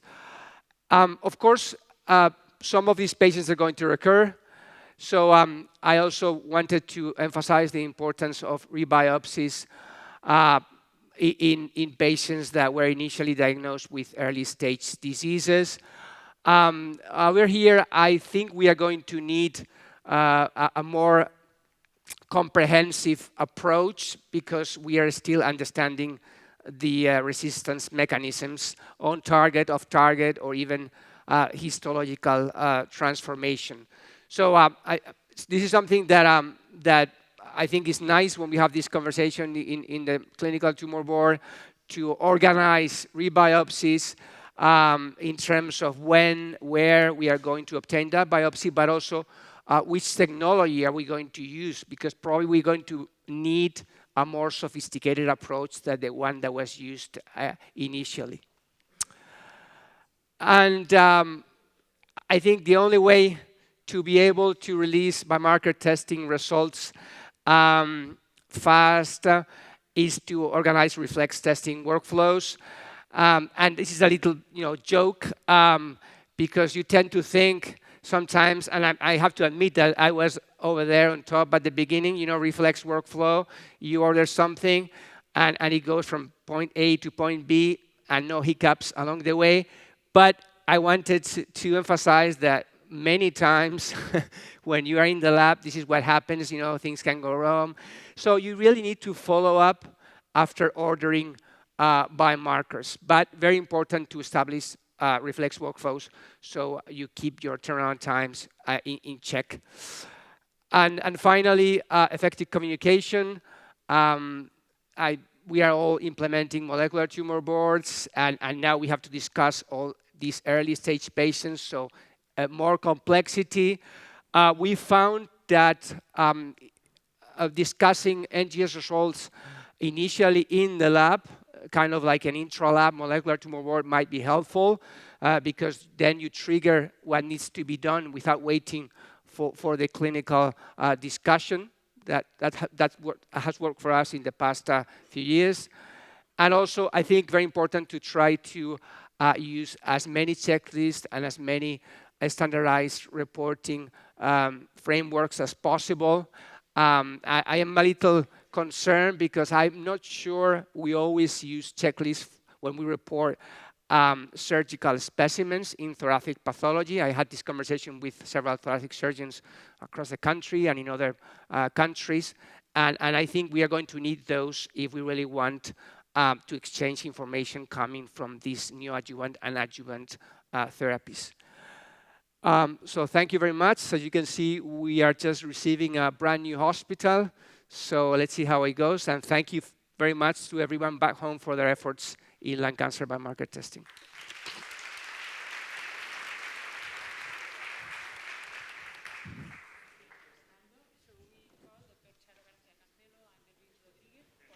Discussion. I don't know if there is any question or comment from the floor. We have a question here.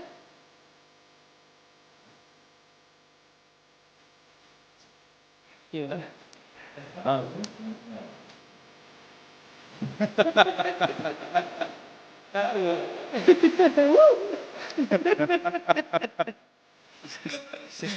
Wake people up after the Yes, please. Go ahead. Question, I think. It's not working. Yeah. So assuming that all of us is doing biomarkers before deciding neoadjuvant treatment, which one do you think that is like the basics we have to test to decide? Well, maybe for all of you. I mean, I'm really convinced that we should probably try to implement reflex testing across all the stages. So I think PD-L1, obviously, and then I think a decent NGS panel would be nice. I mean, we can argue what a decent size should look like, but I think at least a very well-designed 50-gene panel, ideally a little bigger, in all of our patients, I think would be a good place to start, because then you will have information on P53, you will have information on the molecular context of some of these alterations. So I think that's, for me, that could be, I think, a reasonable goal. Yeah, I agree with that, but I think your question about what's the minimum, and in thinking about what will actually change what you do, I would say PD-L1, EGFR, and ALK would be the minimum, but I would agree that if you can, it would be good to get a NGS panel. Yes, I have a question for you, Ben. Seeing the data that we have right now with Adora and Alina, which one is your opinion to give or not chemotherapy for those patients after resection? I know it's not easy. Yeah, I think it's actually quite a hard one, and I'll start with Alina because I think that's probably wasn't sort of factored into the design. I think what it doesn't tell us about, what it tells us is that patients will do better with alectinib than chemotherapy. So I think what our starting position has to be that we give alectinib. And the question becomes, is there going to be any additional value from adding chemotherapy? the short answer is that we don't know. And what I do worry about is the idea of delaying your most effective therapy, waiting for the chemotherapy. So if we give 4 cycles of cisplatin pemetrexed, it means we're waiting 3 or 4 months to start the alectinib. So I don't know. So there's a study that Roche is planning, which is to give chemotherapy, a bit like the FLORA2 design, to give chemotherapy plus alectinib. And that might be the way to give the most intensive approach. But then the next question is, does everyone need to have this intensive approach? And I don't know the answer. To my mind, I showed you the breakdown by, with nodal status, and I do, again, I don't know the answer. This is speculation, but maybe those patients with N2 nodal status might be the ones that need more intensification of therapy. But I think it's still an unknown, and it is a limitation of the data that we have. Thank you. There's a question. Solange. Thanks so much. I would have 2 questions to all of you, but particularly Ben, for what you said during your talk and now. I think the problem we have in this adjuvant setting and this hazard ratio around 0.2 is they become very difficult to re-question whatever the question you have. So for your trial, for Roche, right, I fully understand the alectinib plus chemo and so on, but nobody can use now a standard arm, a control arm, which has no alectinib. So now you need to randomize 1,000 patients to show a difference, and it will never be doable. So in terms of ethical considerations, right, it's impossible to take a control arm which has not the very important paradigm-changing TKI. Same thing for your Australian trial. I was wondering, ctDNA is the future for sure. But if I were a patient with a stage 2 EGFR mutated non-small cell lung cancer, until you have shown me that ctDNA is strongly predictive of activity, or rather the other way around. The lack of ctDNA is strongly predictive of the lack of activity of osimertinib. I don't want to sign the consent for your trial because I want osimertinib. So the problem is it's such strong evidence that I feel it becomes immediately very difficult to challenge the evidence if it's not escalating, but de-escalating or changing the paradigm anyhow. What do you think? What do you think about how your Australian trial can run? My ethical committee would say, oh, be careful, what's the evidence behind? Yeah, so I think, I guess there are 2 components to that question. So the question about it's called the Oceanic trial. So as you recollect, in the ADORA study, there was a group of patients who did not receive chemotherapy, and outcomes were pretty good in those patients. So I think that tells us that there is a group there that can potentially do well with just osimertinib alone. And one could argue that it's the osimertinib that's the most effective part of that therapy. So this trial, with focusing on the de-intensification, is not de-intensifying the osimertinib, it's removing the chemotherapy, removing the requirement for chemotherapy. So I think from an ethical perspective, that makes sense. The question about, can we do in the alectinib plus chemotherapy, yeah, you're right, it's going to be a huge trial if it's a phase 3 trial. So this trial is really to look at the feasibility of a more intensive approach, and it's not designed as a randomized trial, because I think it's an open question in the community. Okay. Yeah, and I mean, totally agree. And just adding to that, we also have to keep in mind that not all patients can receive adjuvant chemo. I mean, this is a reality in daily practice, so I think that to me, those data in the subgroup analysis of patients that do not receive chemo do very well with osimertinib. I think that support the idea that if a patient is like borderline to receive chemo, you can just, I think, in my opinion, avoid it safely as long as you give osimertinib.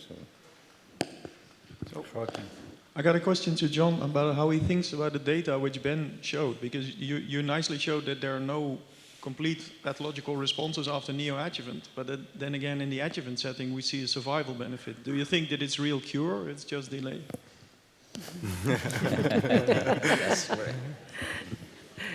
Well, if I have to be honest here, I think that I don't think we are curing patients with tyrosine kinase inhibitors, unfortunately. I think we are probably delaying disease relapse, and then that can actually translate into overall survival benefit.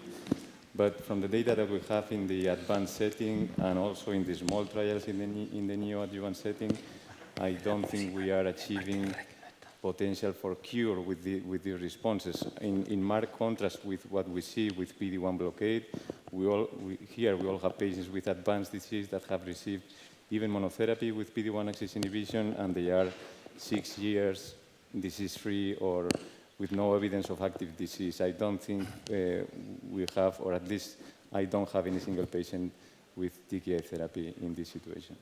I might just very quickly just add one small point. I think that's right, but I think that that 10% 5-year survival benefit, I think, is a meaningful thing, even if it is a really long sort of delay. But one other slight subtlety, which these are data based on very few patients. So the Nautica trial have reported on 9 patients, 3 of whom have had a complete pathological response to alectinib. So it may be that things are different with different drugs and different targets. We need 3 is very small, it's literally less than a handful of patients. But I think we do need to get a bit more data to see that. But I think John's talk was really nice, and the barrier to cure may be these drug-tolerant persister cells. Yeah, and also, adding to that, I think that, for example, having an increase in time to relapse, I think this is clinically meaningful. I'm not sure if overall survival is that important. Of course, it is important, but as long as we delay, that is absolutely meaningful, and I completely agree. The last question. Okay, so just, one important point that you touched was that you don't like to delay the best adjuvant treatment in ALK disease. We have a similar scenario in patients without genomic aberrations. Imagine a patient that is operated with T2, T3, and 2. Should we give chemo, or should we give IO? Or should we give chemo-IO altogether? And in that case, I'm telling you, there is no trials, but I will do chemo-IO. I'm not waiting 4 months to start chemo. If that patient didn't receive chemo, didn't receive IO. The question is, could we do, if you like to, let's say, squeeze all the benefit of available therapies as well in ALK disease patients, give chemo and alectinib altogether? Yes. Maybe. So you're the Galician one here, right? The last one. Yes, the last one. Yeah, the last one. Yes, last one. Very quick question, very quick. If we agreed on the idea that we're not necessarily curing, but we're delaying, why should we stop osimertinib at 3 years?